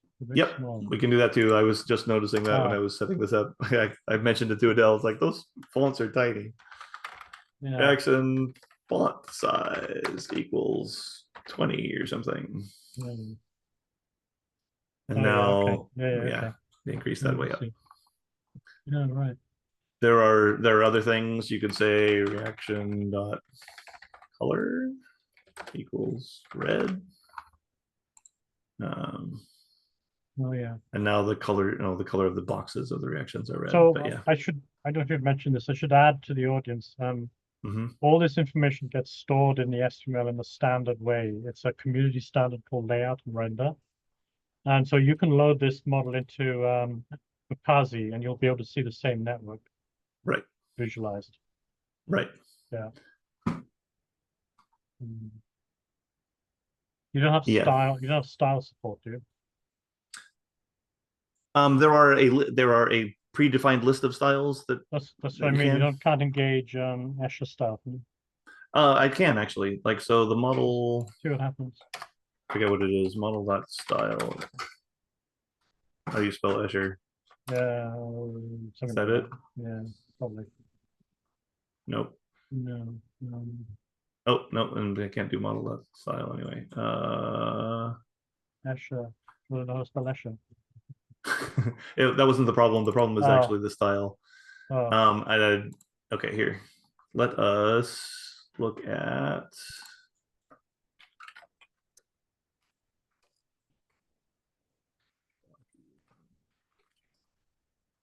It's in the. Yeah, there we go. All right. If you go to tellurium.readthedocs.io, you'll find all the different documentation. There's a section in the middle about antimony, and there's a section in antimony about layout and render.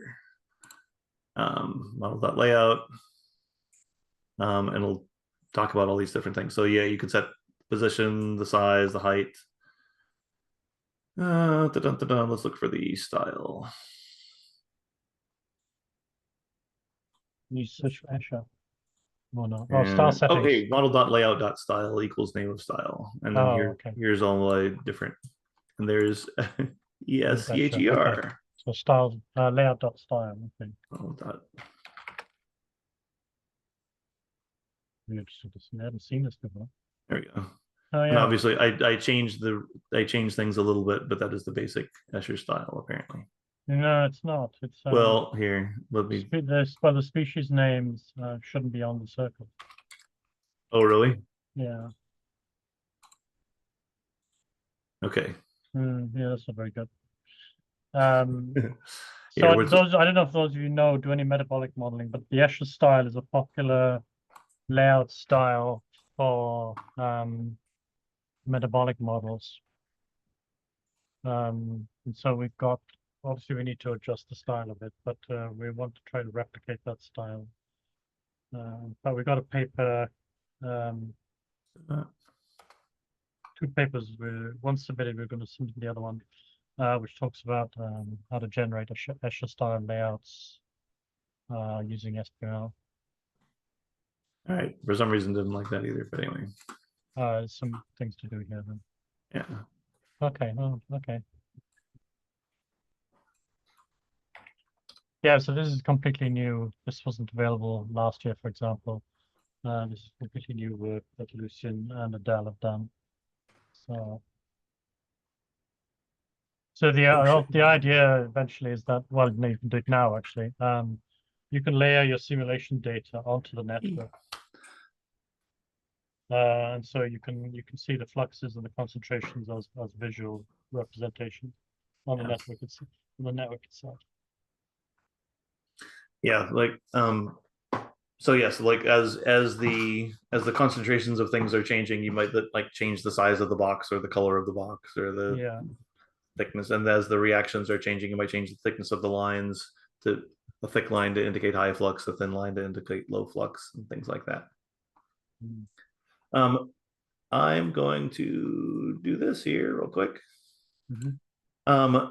If just like you can ask Roadrunner to give you the SBML, you can ask Roadrunner to give you the Antimony. And after it does an auto layout, it stores all that actual positions of everything in there. So this is the Antimony that you would get if you asked for it. And so these are the positions of all your things, the positions of all your reactions, position of your reaction arcs.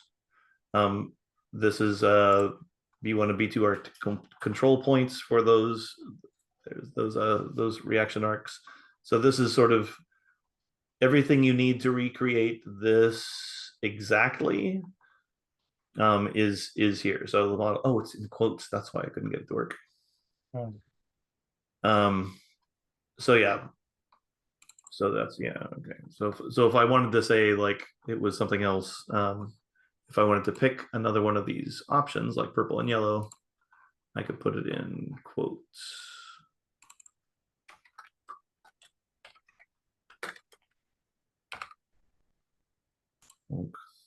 There we go. That's a better one. Yeah, the purple and yellow was one of the ones I picked because I kind of like it. Like, oh, that actually doesn't look bad. That brown one was, you couldn't hardly see the reactions. Yeah. Okay. Yeah. So that's a little bit about layout and render. So again, this is part of the point of SBML is that it's exchangeable. I can take this model, I can send it to Coposi, I can send it to anything else. And this is a way to get even the picture stored in SBML and along with everything else. This is just the Antimony version, and it's obviously very long. But I could say print. I'm going to make you look at actual SBML here.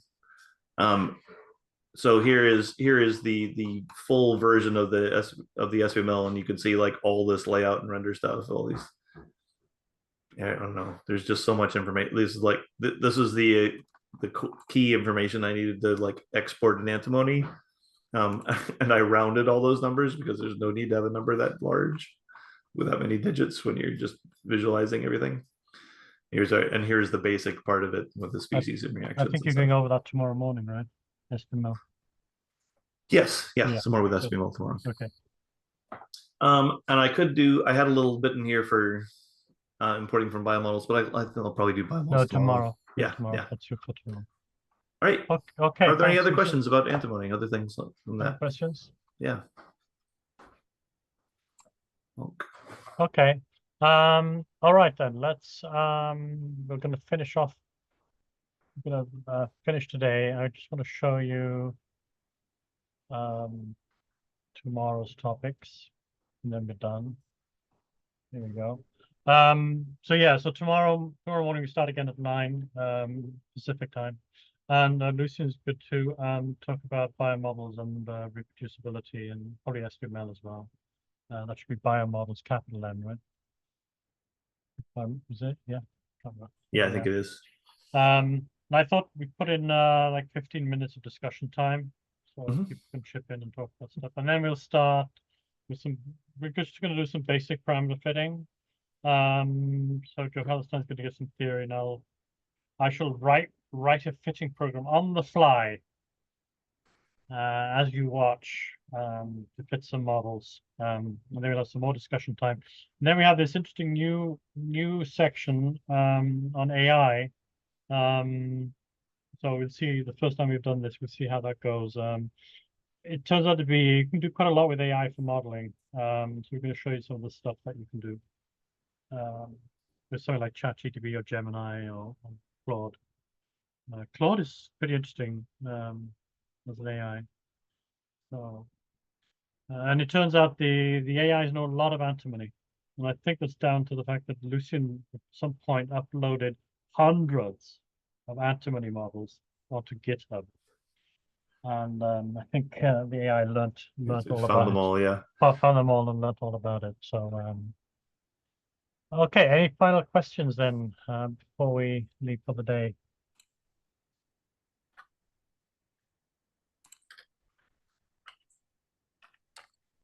Okay.